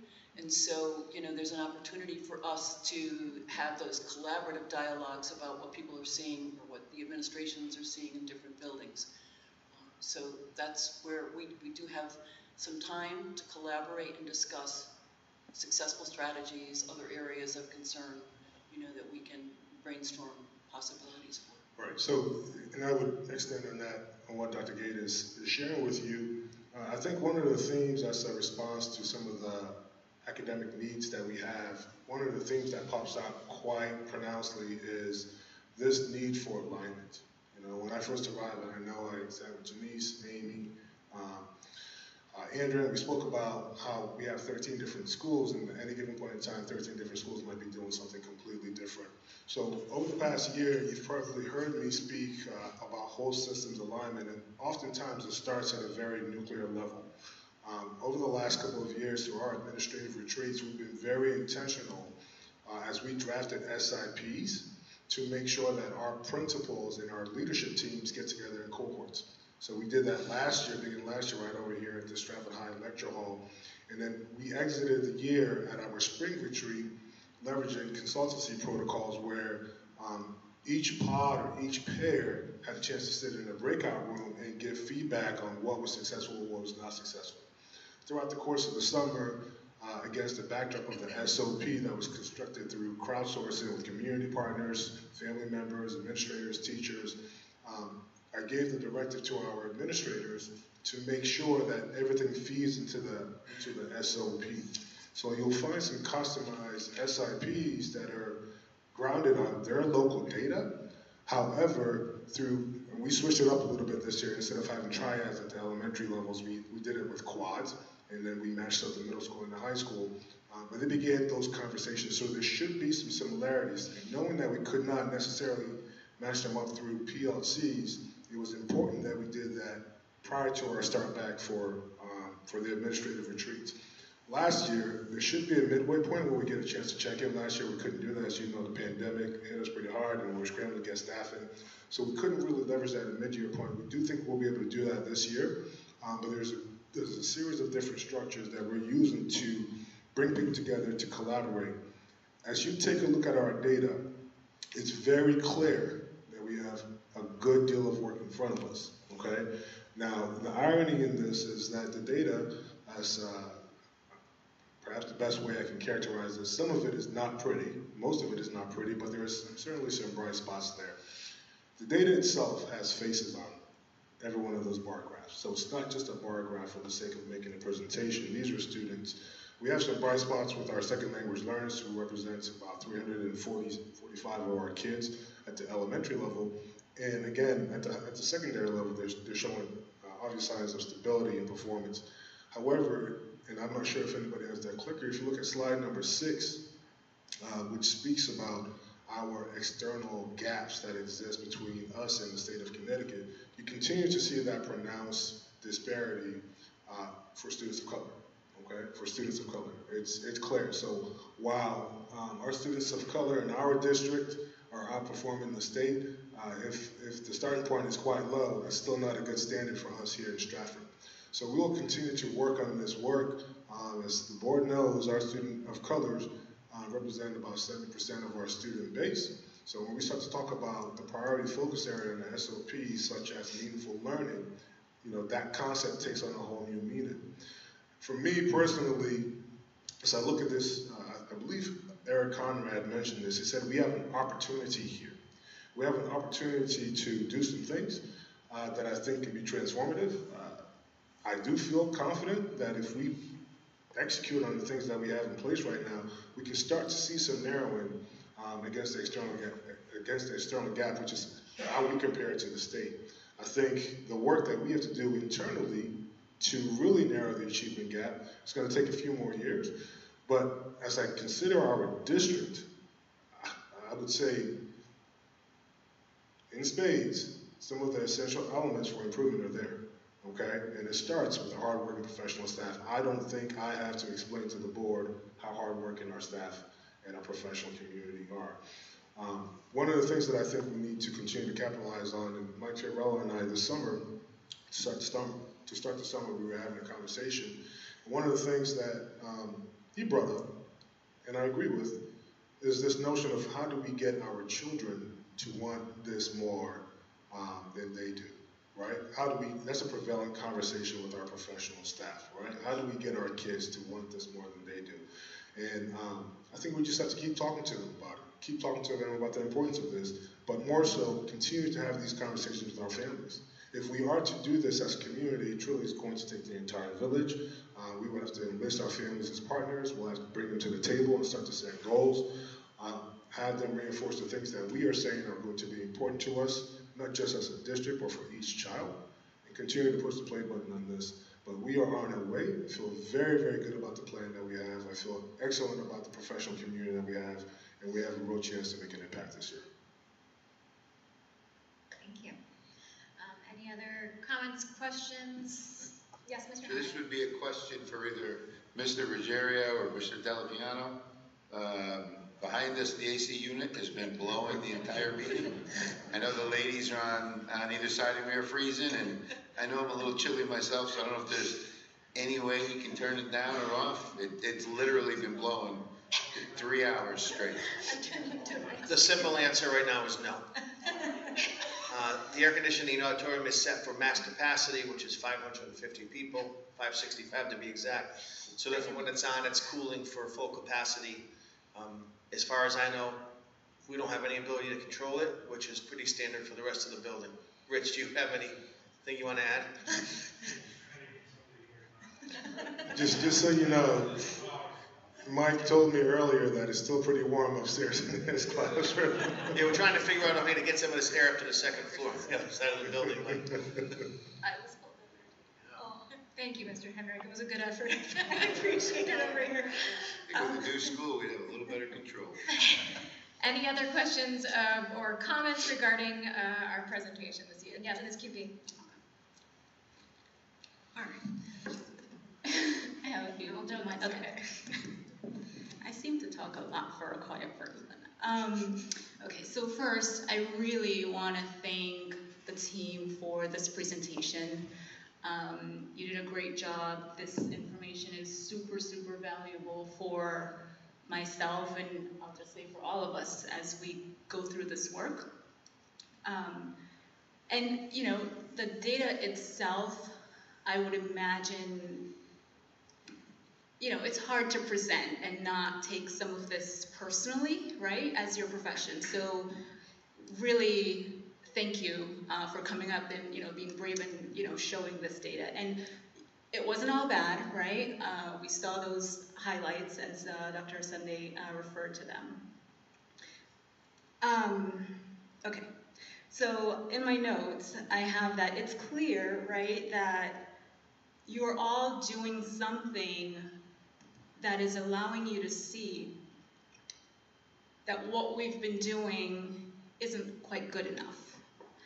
And again, that can be difficult. So I commend all of you for going through that and, you know, the self-reflection that is required in that, and being honest in your presentation. Like several of you admitted to, you know, things not being great, or you weren't doing the best, right? So it can be tough.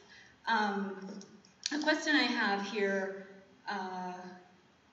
in regards to setting the targets for growth. Through the presentation, you mentioned showing, you know, the student their growth targets. Is that being shared with the families, those individual targets? And at what point are parents being privy to that information? Because I see it as we're each child's educational team. And so if you're going to say to my child, this is your target that I want you to hit, I would expect as a parent to know that as well. Because learning, it doesn't just stop, you know, at school. Like, we as parents have to help nurture what you're informing them and continuing that. So is that information being shared with families, or is there a plan to share those targets and goals with the students' parents?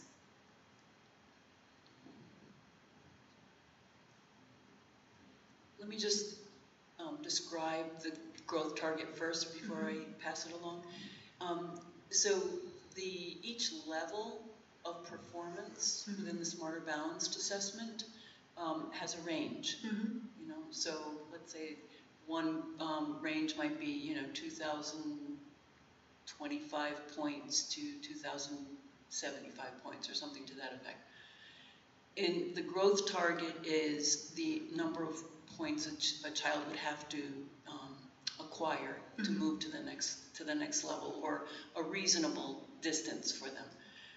So it's hard to say exactly, you know, to sort of convert that understanding to a child, you know, that you need to get 5 points more. But I think the conversation about where the area of improvement needs to be, whether it be in literacy or in math, in a certain area in mathematics, is sort of the conversation I think that would be most helpful for the child. I don't know if the number itself really has that Sorry to interrupt, but what is being communicated to the child? Because it was stated in the presentation that a plan is given to each child. So I'm trying to understand what that entails and what part of that gets communicated to families to support it. I would love to take this question. Prior to the pandemic, I was really pleased with the level of work we put into building that student agency, particularly at Chapel. I often said to my teachers, you know, you all are doing all the work. I think rather than, we have to make students a part of their learning experience. We don't want them to be passive. So they do need a seat at the table, as Dr. Sunday said.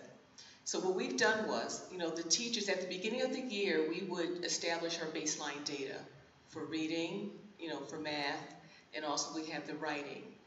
And teachers know this data, and then they plan according to this data. I know what the data is, but students don't often know what that data looks like. So what I've said to my teachers was this: look, you got to sit down with each child and go over that data with them. In other words, say, this is what you scored, say, in iReady. This is where you need to be, but this is where you are. So why don't we set goals, little small goals? It could be several areas that they need to, come up in, but sit down with them, look at the data, set a small goal, and students did a great job with that. They would write out a goal that they felt they really wanted to work on. It could be anything. It could be reading, maybe their comprehension was a little weak, so they would set a goal around strengthening their comprehension. Or it could be their fluency, or it could be any aspect. Kids would write out the goal. Obviously, the teachers would lead them on how to do that. And then they would also progress monitor themselves, because we do little formative assessments. And students would write the goal out, and then they would speak to the goal. So in fact, when we had our parent-teacher conferences, I call it the parent-teacher student conferences. Students shared their goals with their parents, explained why they wrote the goal and where they were and how well they did or how they were progressing towards that goal. So that was something that we did routinely. We're getting back to that now. In fact, that's a part of our school improvement plan, as I believe it's a part of all of our school improvement plans. Students need to see it at the table. So we share this data with the students. So when we take the iReady, hopefully we'll get the iReading soon, but when we take these assessments or the benchmarks, when the teachers give the benchmarks, or the writing prompt, we've been given the writing prompts. We sit down with the students and we show them what their score was and where we feel like where they need to be in a way that is understandable for them. And then we have kids write goals. They write a goal for reading, they write a goal for math. They also sometimes write goals about, behavior or whatever, if they want to do that. And they manage those goals, and then they speak to those goals during parent-teacher-student conferences. So we're going to try to bring that back this year. So again, that's making students a part of this learning process and building that student agency. And so that's district-wide, we're implementing this because you spoke to it from your perspective at Chapel? I can't speak to it district-wide, but this is what we've started at Chapel. Okay. It's just a passion of mine, but it's important, though, for students to be a part of that conversation. So I can extend on that, and that's very well captured, Dr. Armistead. So as you heard me say about 10 minutes ago, and you and I had this conversation offline, at any one of our buildings, 13 different things could have been done differently in the past. And I think these conversations do happen, but they may not necessarily happen with, SBA or SAT, so on and so forth.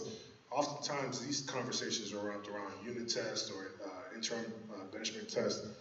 When students go in and sit down with the school counselor to talk about GPA and things that they have to do around a specific subject area to improve scores, this idea of student agency is important because it's backed by research, and it ties back to the conversation myself and SEA President Mike Fiorello had about how do we get kids to want this more than we do, right? And oftentimes, if they do not have the ability to conceptualize it, then I don't want to say it's not relevant to them, but they don't understand it, so it's hard to continue to move in that direction. What we do need to do is have a better approach to this, and what I am ecstatic about is the SOP. In our SOP, there is a strategy that's in there, again, that was crowdsourced by community members, teachers, so on and so forth, but those 37, 40 people who participated in it, and student-led conferences is one of the strategies, right? And I remember last month you talked about a time sequence of when things will be implemented. Districts across the state and across the country have made efforts to implement student-led conferences with different levels of success. We are going to make our attempt to it because we do know that as a function of students leading the conversations in those conferences, they become part of the goal-setting process, right? It does look different developmentally at the elementary level compared to the secondary level, but it's a starting process for us. This way we continue to loop in students into the conversation, but most importantly, their families have to be a part of that conversation, so whatever's being had right then or there is being reinforced at home. So when I said, a few moments ago that we must continue to tap into this and strengthen those relationships with our families, that's really what I mean. There's going to be the effort that comes out of the district. We have no choice. We're committed to the work. We'll continue to do it. our ability to reach outcomes, our expediency in reaching outcomes is probably anchored in how, to what extent it is reinforced, right, by the whole village, right, community partners at home, in the classroom on a regular basis, on a repeated basis. So there's more work to do there. Yeah, I think one of the things tying to my question, you know, when we looked at the data, I think it's important that we start a lot of things very early so that they get in the habit, they develop the habit, the aptitude for certain things, because expecting them to set goals at the secondary level when nobody taught it to them earlier, then you're going to have to spend so much energy trying to do that versus trying to, you know, accelerate on certain things. So that's really where I'm coming from, is how do we implement these things much, much earlier so they start to practice and master those skills later on, right? Because that helps us in general in what our instructors are spending their time and effort on. Another question I have is the example about the PSAT, that pilot program. What are our plans for scaling that? So it was a small, you know, test. It seemed successful based on what we saw in the data. What is our plan to expand that program? So we've allocated funds, and I'm going to invite our principals to speak to it, but the idea is to certainly scale it out. The tangible data we had from last spring obviously indicates that it's fruitful for our students. The challenge, though, is the demographic of students who are queued up to access this opportunity are typically our kids who are 16 and a half or 17 years old, who are oftentimes involved in extracurricular activities or work opportunities. So there's a competing interest there, certainly for the after-school offering. But Katie did allude to it, Dr. Graff, excuse me, did allude to it about the school day. And the idea is to make sure we capitalize on the after-school opportunity. I will say this, you know, over the last couple of weeks, and as recently as today, Yvonne Temple has continued to champion the idea of a Saturday opportunity. Okay, I'm not going to call her out now because she thought nobody was listening to her. So those are more opportunities for us to explore, but again, I would invite our principals, Dr. Graff, as well as Jack Delpiano, to speak to this. Certainly, and the school day opportunity is actually a course, it's a half-credit course that runs, one marking period is work on English and reading, the second marking period is math in preparation for the school day SAT. So we run that course in the fall, understanding that if we ran it in the spring semester, it would be interrupted by the SAT and it may not have all the necessary instruction. But certainly, with the expanded opportunity for funding, the ability to run after-school program like last year, and also, if available for us, the ability to run before-school program, again, like Dr. Sunday said, sometimes there's conflicting schedules with kids, but the more times you offer, whether it's morning after school or even a Saturday, and some districts call it a SAT boot camp, but the ability to get more kids the intensive practice they need on the SAT as we prepare them, the better the scores will be. And both Stratford and Bunnell are running sections of the SAT prep course right now for our students.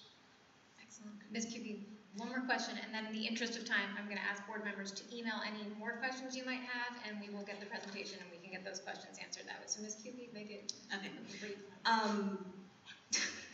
You should well. Okay, so I'll go to this one. The data presented, right? So these are annual data.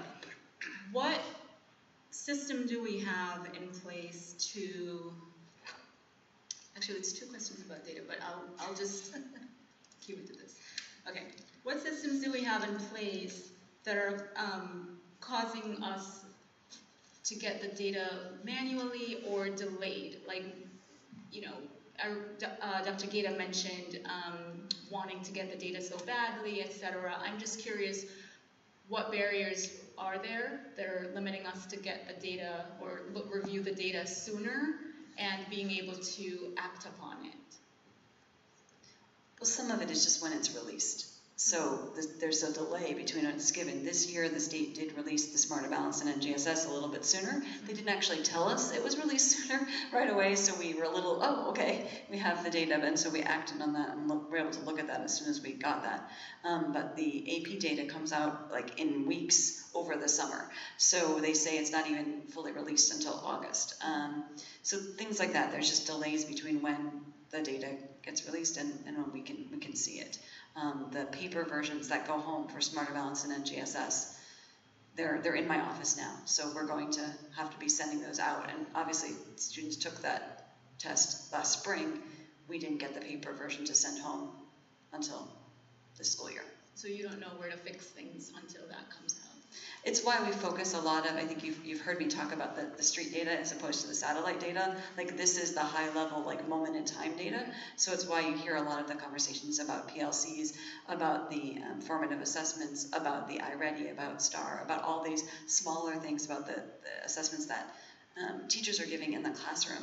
And those conversations that are being had, because a lot of the data that we present here is just not available to us to act on until after we don't have the students anymore.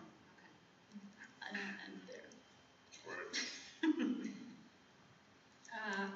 Excellent, thank you. So if you guys have any further questions, please send them the way of Dr. Sunday, Dr. Gata, and their team, and they will be able to provide the answers for the board.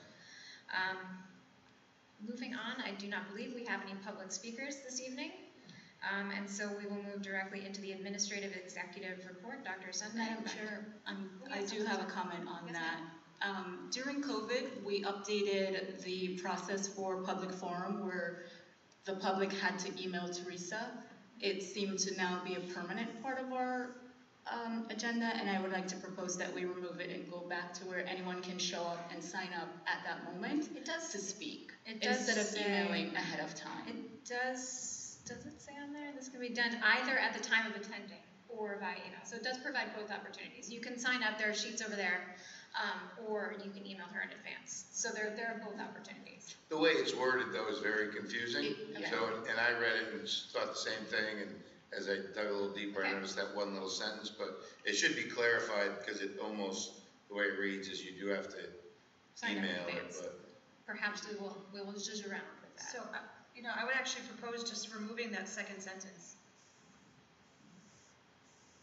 Second sentence, just, it throws you off that you have to be in touch with Teresa.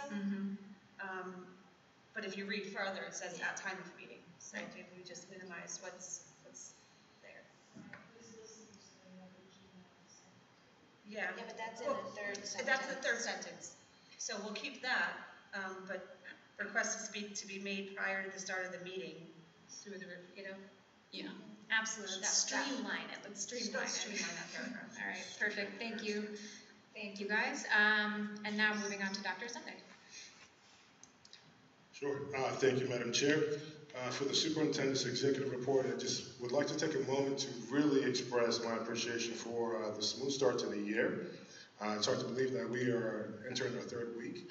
I would like to give a special shout out and appreciation to everybody, but also Mr. Richard Ruggiero and his team of custodians who worked tirelessly through the summer to really get our buildings prepared. For those of you who've had a chance to walk through the schools, certainly that first week they looked outstanding. So again, appreciation to Mr. Ruggiero. Please round of applause. To start the year in August, again, I'd like to draw some attention to Kim Velasquez, who's just been, a stalwart for us over these last couple of years. But she mobilized a team that dispersed approximately 750 test kits. We are wiser about COVID after 3 years of being through it. Our numbers are in a relatively manageable place. We're averaging numbers somewhere in the low to mid 20s. We're going to keep knocking on wood for that, particularly as we jump into respiratory season. But we're taking it day by day, and I'm proud of the work we are doing. We'd like to also take a moment to just draw attention to convocation. This is by far one of the best convocations I've had the opportunity to be a part of. Our speakers are outstanding. The energy from our staff and our professional communities was outstanding. Our community partners were there, eager to continue to partner with us in this academic year. Again, just a job well done. I think that really set the tone for a smooth start to the year. I'd like to take a moment to introduce Dr. Fallon Daniels, who is a member of the district leadership team. This is a voice that has been really impressive over the last week since she started with us here in Stratford. Really extended our thinking around the presentation and some of the data that you just saw presented to you. I'll say this. Heather Borges sometimes is not an easy person to make happy, and she has really. She has high standards. she has high standards. She is really presented me with a different way of looking at the talent acquisition process. And her litmus test is this: is whenever we're sitting down as a committee and we feel that the person in front of us is somebody we can learn from, then we are excited to potentially add that person to our team. So with that, I would just like to say that Dr. Fallon Daniels is value added, and she is an educational leader who continues to lead and empower others towards systemic change, and that's going to be her primary function as she joins our professional community. But just to provide a little bit of a background on Dr. Daniels, she began her career as a science teacher and subsequently entered administration, becoming a high school principal at New Haven Public Schools. Dr. Daniels has served as an administrator in the Danbury Public Schools, which is, as many of you may know, is one of the largest systems in the state. And her most recent appointment prior to joining the Stratford Public Schools was the Executive Director for Post-Secondary Success and Alternative Programs in the Hartford Public Schools. In addition, Dr. Daniels is also an adjunct professor at Southern Connecticut State University. So joining us, she brings to our district a wide amount of experience working in some of the largest school systems in our state of Connecticut. So please join me in congratulating and welcoming Dr. Daniels. I think somebody took the microphone, but perhaps you can say a few words to the board.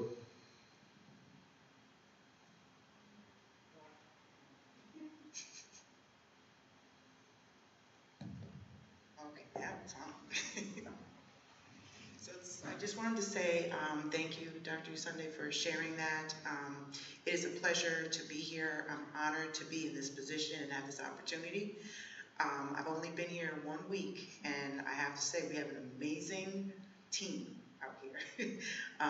Heather has brought me to several schools so far. I've had the opportunity to connect with principals. They are doing amazing work. The faces of the children in the school buildings today. The joy of the kids running around pushing the cart with the books and and passing out the books and just seeing the learning that's happening in the classroom. It was impressive. So I'm excited to be here and to talk through further some of the data points that we've looked at so far and continue the assessment of what's happening in the reality of education here at Stratford and informing strategy.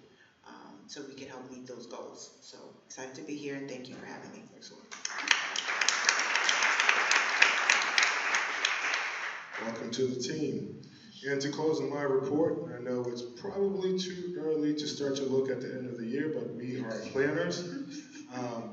Informally, in conversation and discussions with both principals and Dr. Gaeta, we are tentatively looking at June 12th for graduation in the next, in October or in November.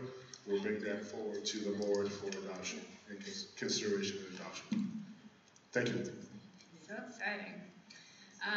Do we have any questions for Dr. Sunday this evening?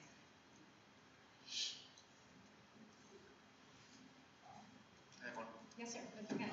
Just wondering, how's the transition going at the 2 new schools with the alignment, not new schools, but for the teachers and students at Soto and Johnson?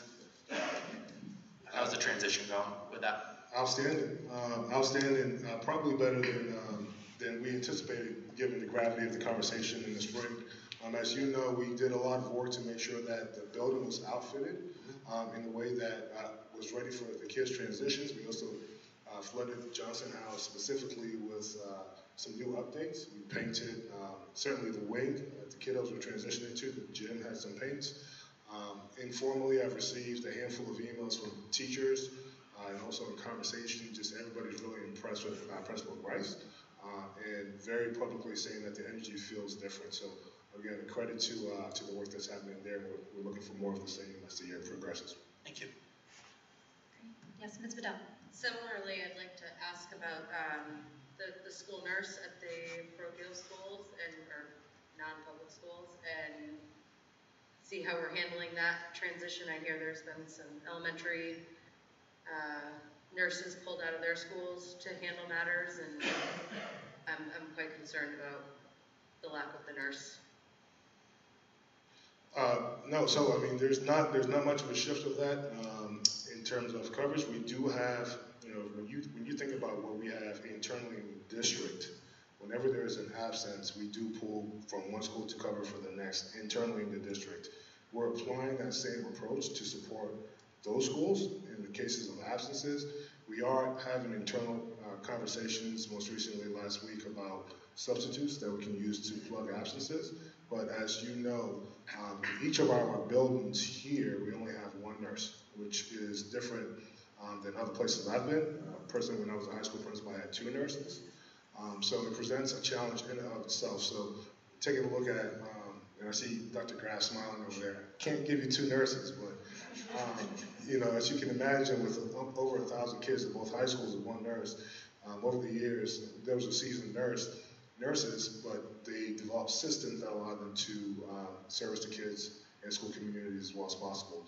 We have not forgotten about our colleagues in parochial schools. There are different things that we are doing internally as their needs continue to change day by day. They do communicate with Kim. Kim communicates with myself and Heather Borges.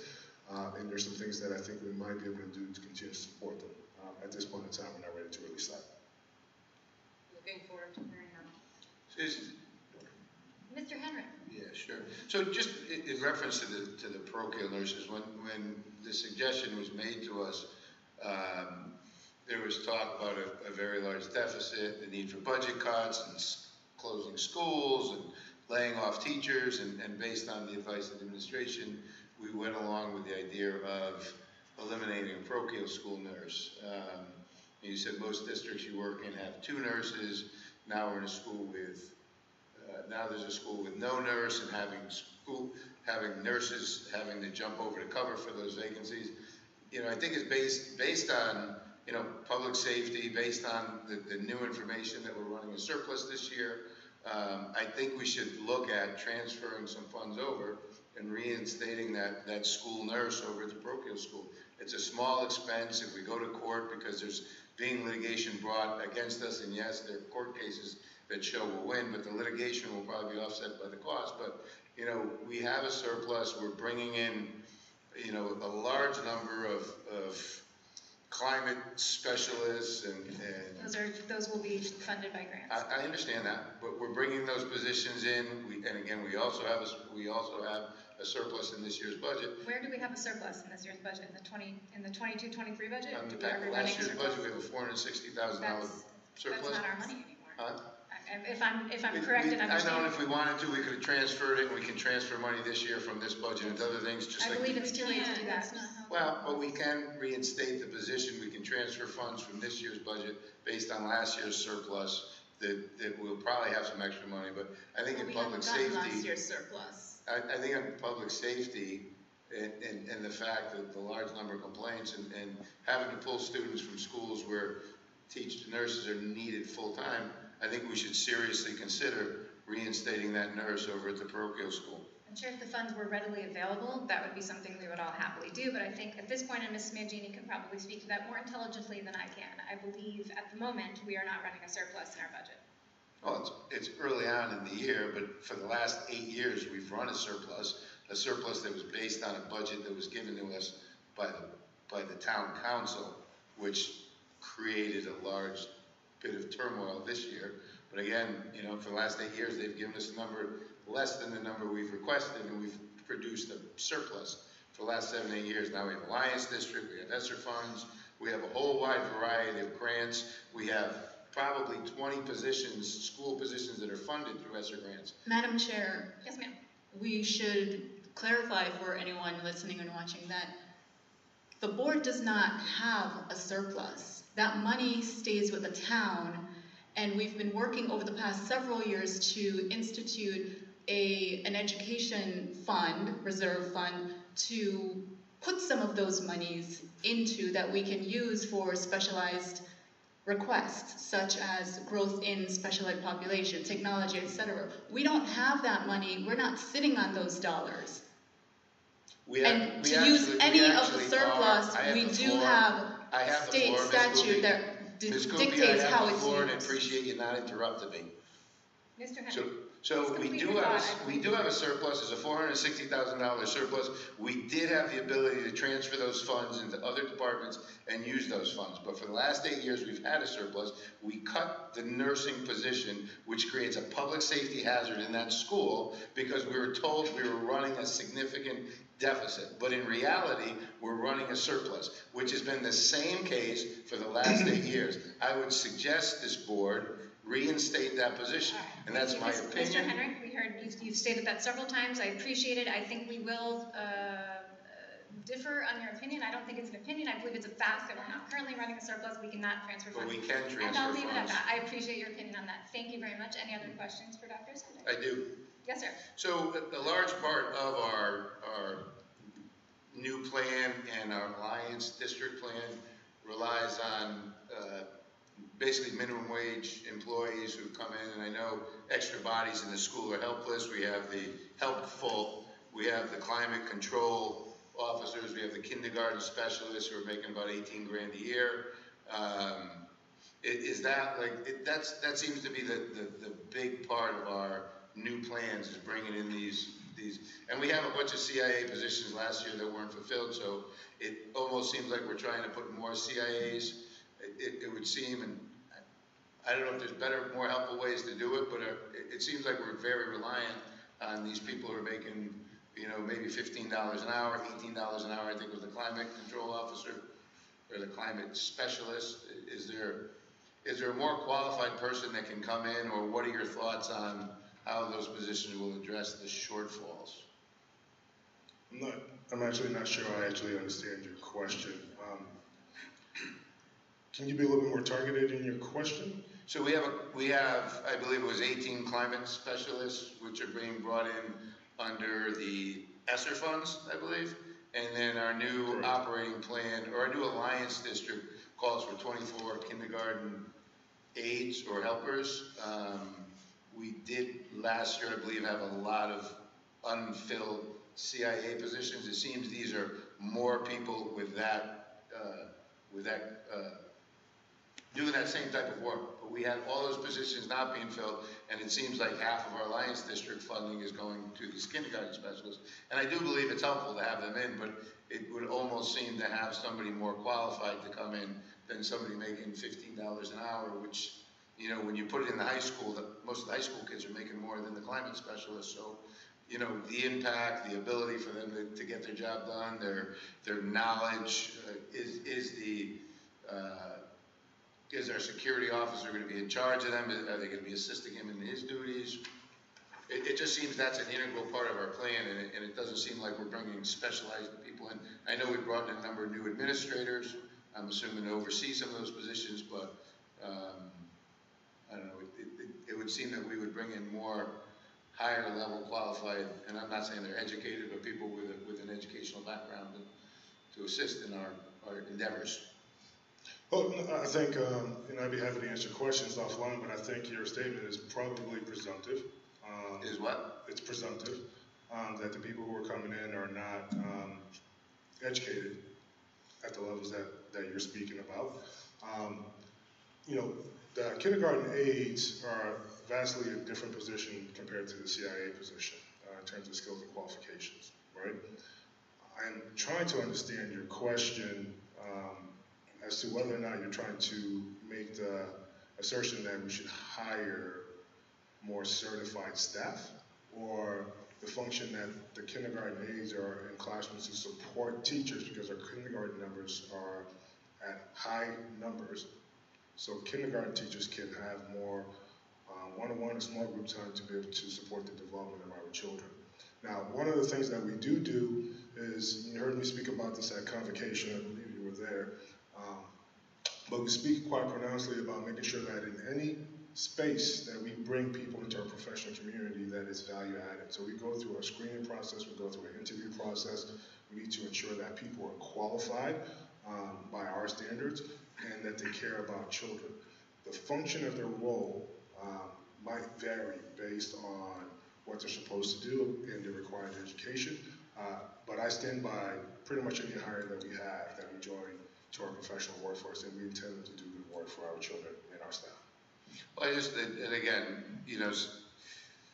most people who are with a teaching degree aren't going to work for $18 an hour or $15 an hour like the climate officer. So it would seem to me that if we had less positions, but I'm just trying to get a sense of what the purpose, what the intent of I know having extra bodies in the classroom is helpful, but we're bringing in people and offering them a very low wage, $18 and $15 an hour for I don't know a school teacher who's going to work for that. I don't know a school psychologist or a therapist. I don't think they're hiring. None of our certified teachers are working under that. No, but that's what the pay is for these new positions you have. Those aren't certified teachers. I know they're not certified teachers. I'm aware of that. I'm saying certified teachers won't work for that rate. So I'm just trying to get a handle on what the responsibilities are going to be for these people. Are they just extra bodies? Are they CIAs? Are they paras? Are they just people that come in and fill some space like babysitters? Did you read the job description? I mean, babysitters. The job description is posted if you go to our babysitters HR make $15 an hour. Yes, but it's not a babysitter. If you go to the listing on the district website, you can read the qualifications. Rather than get into this back and forth, it's an agitating conversation. I'm trying to understand that. I do think at some point we do have to move on because it's almost 10 o'clock.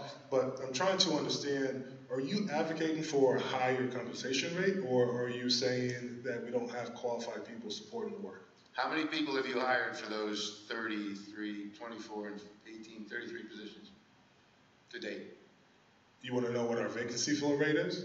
For the climate specialist and the kindergarten specialist, how many people have we hired for those? Sure, I can share that with you. So as you know, we are still in the first 2.5 weeks of school, and every district is fishing in the same pond for talent, okay? So it's a work in progress. I do know for certain positions, Mr. Castro is interviewing today, so we do anticipate after you get processed through HR that we'll fill those positions.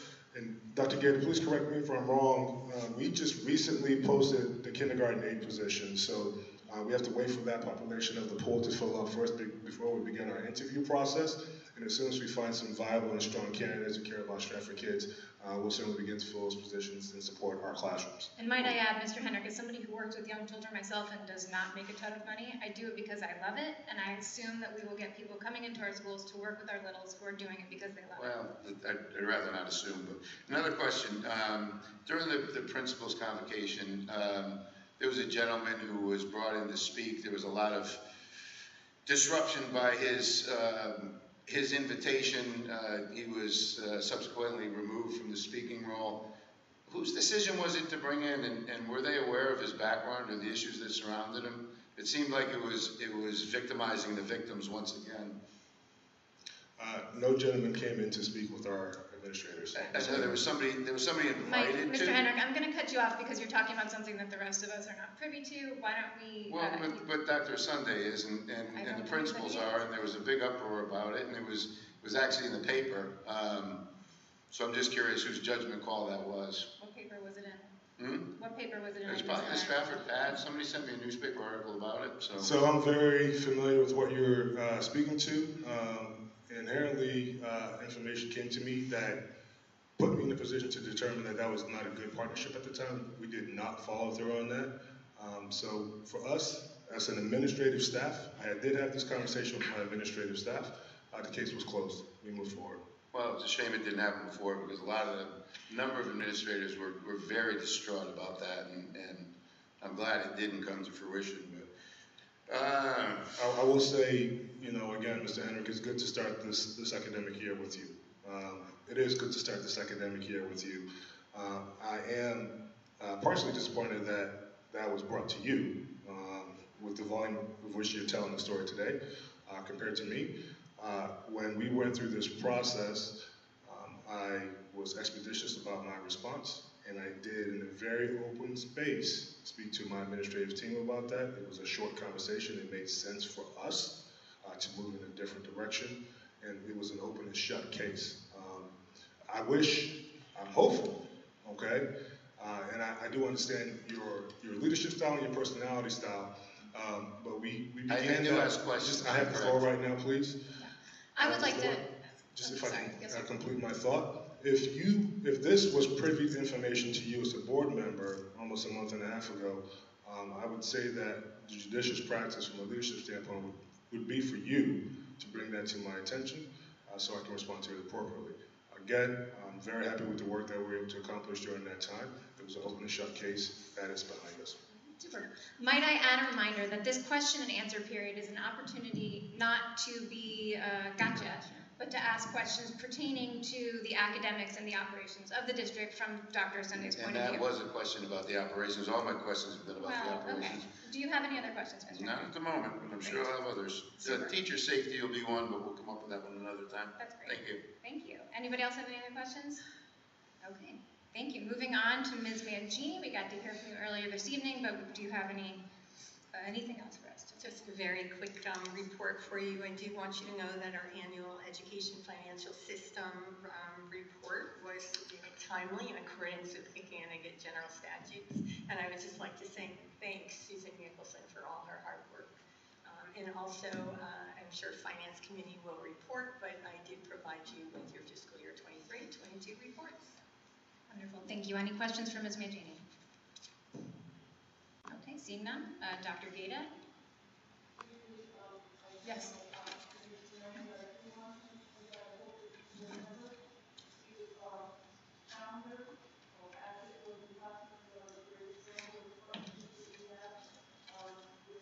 Dr. Gata, can you come to the microphone, please? I'm sorry. The asset building calendar, the developmental assets committee from the community partnership come into our building, work with our students. Each building will have asset ambassadors, student ambassadors. Great, wonderful program that they have, and we're so happy that COVID has subsided enough for us to begin this again. And I hope maybe that every board meeting that we have, we could just make a statement about what the asset of the month is, which is caring school climate for the month of September. So I really hope you are going to be hearing more about this when you go into our buildings and that. So again, I thank Stratford Community Partnership for the work on this. Wonderful. Thank you, Dr. Gata. Any questions for Dr. Gata? Thank you very much. Okay, moving on to our consent agenda. I will entertain a motion to approve the meeting minutes from our August 22nd regular meeting and also was our September 12th and from our September 12th special meeting as corrected, as well as the personnel document from this month. So moved. So moved by Ms. Cupie, second by Ms. Carol Fabian. Any discussion? Seeing no discussion, roll call vote. Ms. Cupie? Yes. Mrs. Wiltsey? Yes. Mr. Kennedy? Yes. Oh my God, I'm blanking. Sorry, Ms. Bedell? Yes. Mr. Henrik? Yes. Ms. Carol Fabian? Yes. Chair votes yes, motion passes 7-0. There are no budget transfers this evening, and so we will move on to the adoption of French 1 curriculum. Ms. Carol Fabian, would you like to give us a brief summary? Sure. So the curriculum committee met and forwarded on the adoption of the French 1 curriculum. It has been updated so that it aligns with our Portrait of a Graduate. It incorporates all kinds of strategies for teachers to use with various learners, whether it be our EL population or our students with exceptionalities, and how to incorporate the different skills that are needed as we build upon the French language throughout the years. Wonderful, thank you. I will entertain a motion to approve the adoption of the French 1 curriculum for grades 7 through 12. So moved by Mrs. Wiltsey. Second by Ms. Cupie. Any discussion? Seeing no discussion, I'll entertain a roll call vote. Mr. Henrik? Yes. Ms. Bedell? Yes. Mr. Kennedy? Yes. Ms. Wiltsey? Yes. Ms. Cupie? Yes. Ms. Carol Fabian? Yes. Chair votes yes, motion passes 7-0. Moving on to the Spanish 1 curriculum, anything to update there? Ms. Carroll? Same as French 1, it incorporates all the different strategies that can be used and how to incorporate that with our EL learners as well as our students with exceptionalities. It aligned more with the Portrait of a Graduate. It also incorporated building upon different themes throughout learning about a new culture that will build as, you know, the curriculum grows. Wonderful. Great. Thank you so much. I will entertain a motion to adopt the Spanish 1 curriculum for grades 7 through 12. So moved. So moved by Ms. Cupie. Second. Second by Ms. Bedell. Any discussion? Seeing none, I'll entertain a roll call vote. Ms. Cupie? Yes. Mrs. Wiltsey? Yes. Mr. Kennedy? Yes. Ms. Bedell? Yes. Mr. Henry? Yes. Ms. Carroll Fabian? Yes. Chair votes yes, motion passes 7-0. Moving on to our first read status policies. I'm going to take these one by one in case we have any discussions. So first, I will entertain a motion to approve the first read status for policy number 6141.51, which is challenging curriculum and advanced course participation. So moved by Ms. Cupie. Second. Second by Ms. Bedell. Any discussion?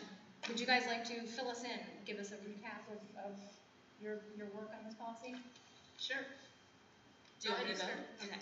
So for this policy, Public Act 21-199 requires that boards adopt a policy to provide access to challenging curriculum and advanced courses, such as honors classes, ECE, advanced placement, dual enrollment, international baccalaureate, yes, I always stumble on that, and other, different programs within grades 9 through 12. So that's what this policy is about, and as part of the policy, we'll be taking steps to create more awareness at the middle school level to prepare them for that when they move on through different programs and communications. Great. Ms. Bedell, anything to add? Good job. All right. Is there any discussion? Okay. Roll call vote. Mr. Henry? Yes. Ms. Bedell? Yes. Mr. Kennedy? Yes. Mrs. Wiltsey? Yes. Ms. Cupie? Yes. Ms. Carroll Fabian? Yes. Chair votes yes, motion passes 7-0. Moving on to policy number 6172.1. I will entertain a motion to approve this policy, the gifted and talented identification and programming. So moved. So moved by Ms. Cupie, Second. Second by Ms. Bedell. Do you want to do this one or no? Sure. This is also a policy that will be required by state statute to identify both gifted and talented, very different definitions of students, and the notification process to families or the idea of notification process to families, explaining how the student was identified as gifted and or talented, and anything we can do as a district to help support those students. Great. I'll also add that, we currently have a process in place where we do identify gifted students, but we have never had a process in place to identify talented. And so part of this policy would now require us to do that. And, we currently, like I said, identify gifted, but we haven't identified gifted students equitably. And so this policy is also addressing that. Great. That's exciting stuff. Any other discussion? Seeing none, roll call vote. Ms. Cupie? Yes. Mrs. Wiltsey? Yes. Mr. Kennedy? Yes. Ms. Bedell? Yes. Mr. Henry? Yes. Ms. Carroll Fabian? Yes. Chair votes yes, motion passes 7-0. And then moving on to the last policy, I will entertain a motion to approve the first read status of the Chromebook Protection Plan policy. So moved. So moved by Ms. Carroll Fabian. Second. Second by Ms. Bedell. Friends? This an one's update on pretty this? straightforward. Our district has been using Chromebooks for approximately 7 to 8 years now, so this policy was definitely needed. And as as part of the policy, there's that option to purchase a protection plan, which is like $30 for the year, and as part of that, you're entitled to 2 claims. So it's pretty reasonable, and then within it, it lays out the different options for different damages or to purchase the entire replacement. So pretty straightforward. That's great. What do we do currently? What's that? What are we currently doing around our Chromebooks? So I think currently, there is where you would replace it if it's damaged, right? Because there are restrictions on how you can use it and stuff like that. But the protection plan is new, and Matt, he's not here, but he did his research and checked out other districts, and they pretty much have a plan similar to this in place. So that's really what it is. It's optional. We're not requiring it, because if you do damage it, you have to pay. But you have, the insurance you can do as an option. If it's intentionally damaged, and there are ways to look at that when, especially IT technicians are looking at things, that will be held responsible by the families to fix. Okay. Well, great. I think as we're, moving more and more towards an electronically based education, it's important to have this in place. So thanks, guys. Is there any other discussion? Yes, I do. Yes, ma'am. I would just suggest that we add to this policy a little bit as we have moved into locker usage again, and some schools are not permitting kids to carry backpacks, to have them in their lockers. We need to have the wording, children are going to be carrying Chromebooks around school without a backpack. So we need to have some sort of safety plan in place, protective case, because the wording in the policy does say that it has to be transported in their backpacks, and some students are not using backpacks. So I think the intent of transport there was between school and home, or it actually says during the day, during the school day. Yeah, so I missed that. Okay, we'll take that into.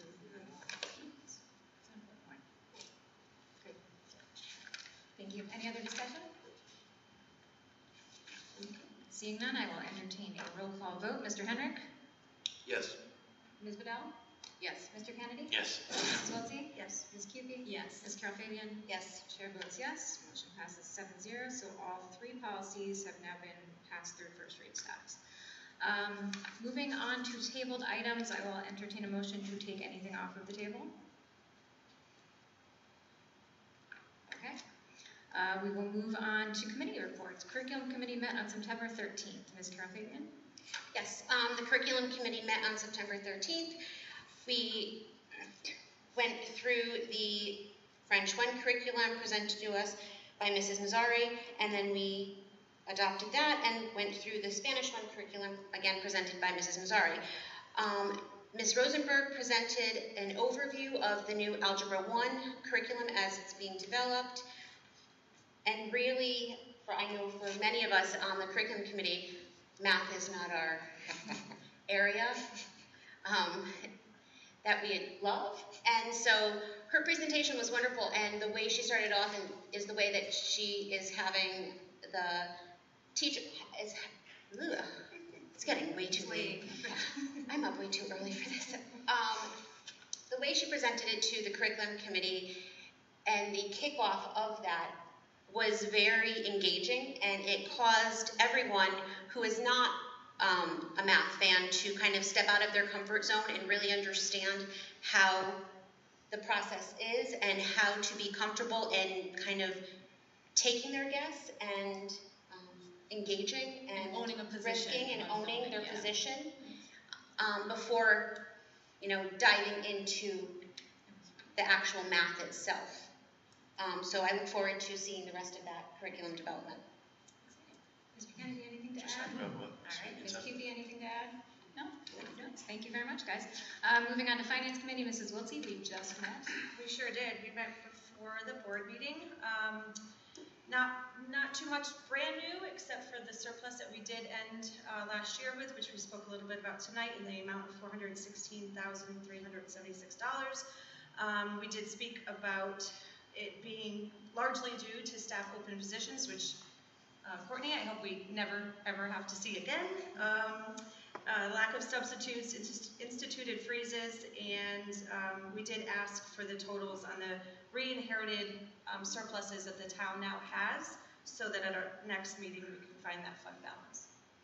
That's it. Wonderful, thank you. Moving on to planning, they met last week on September 14th. Mr. Henry? Actually, Ms. Coopy ran the meeting, so I'll let her. There you go. All right, fair enough. Ms. Kiki? Sure. So we had a really good meeting. We discussed, as some of you all probably know, there was an issue with CO2 at Stratford High. So we discussed kind of like the state of that situation, what's being done, and kind of how can we move past it with a solution while in the background they figure out, like, you know, who did what wrong, right? We also distributed a couple documents pre our time as board members, where former boards and former planning committees did some studies in terms of whether the middle schools can accommodate the 6th grade. So it's been a conversation for a number of years now, and I think they went as far as getting studies done. I don't know if that data was shared, those studies were shared with you. Teresa, maybe we can pass that on electronically to the rest of the board, but it's definitely something to consider. I think there's an increased appetite in the community for something like that, but whether or not our buildings can accommodate it. And Teresa did bring up a good point that back then, one of the considerations or limitations in moving forward was teacher certification. So the teachers not being certified for a secondary level. So, you know, it's definitely something we should talk more about. But it was a very good, robust discussion. It was a good conversation, agreed. It was a good conversation. Mr. Henrik, anything to add? Nope, she got it all. Wonderful. Policy review, we just saw the fruits of your labor, but do you guys have anything else to add? No. Okay. Oh my goodness, I'm so sorry. Yes, liaison did not meet, but they will be meeting this week, so we will hear an update from them at our next meeting. An athletic review, I know Mr. Kennedy, I think you've got something on the books for October 12th was our first meeting. Excellent, very exciting. Ms. Cupie, anything to tell us about Kate? Oh, there is a legal issues workshop coming up on October 12th. Some of the topics include achieving equity, Title IX, and transgender students, collective bargaining in uncertain economic times. They're just a couple of the topics, so highly recommended. They're usually very good workshops where you ask even other questions and hear how other boards deal with certain things. So They if are you can great register, workshops. please do. My pesky job gets in the way of attending those midday meetings sometimes, but they're always wonderful. CES met at the beginning of September. It was a nice meeting, getting back to business. I know that they are also experiencing similar staffing concerns. You know, so it is something that is widespread and going on across the state and probably across the country. So I look forward to meeting with them again. Stratford High Reno and Building Needs Committee, did that meet? They met, I wasn't there, okay. But I did get an update, and that's why we put on our agenda for planning to discuss the biggest topic that was kind of part of their meeting. Top notch. Okay, and there were any other committee meetings or anything to be discussed? Others on there? Moving on to general good and welfare, can I just give a plug for Thursday, September 22nd, there will be the Parents Let's Talk program, co-sponsored by, I thought I took a screenshot here so I could share it with you guys. Hold on, there it is. CARE. Okay, co-sponsored by CARE, the Stratford Public Schools, the State Education Resource Center, and Connecticut Family School Partnerships.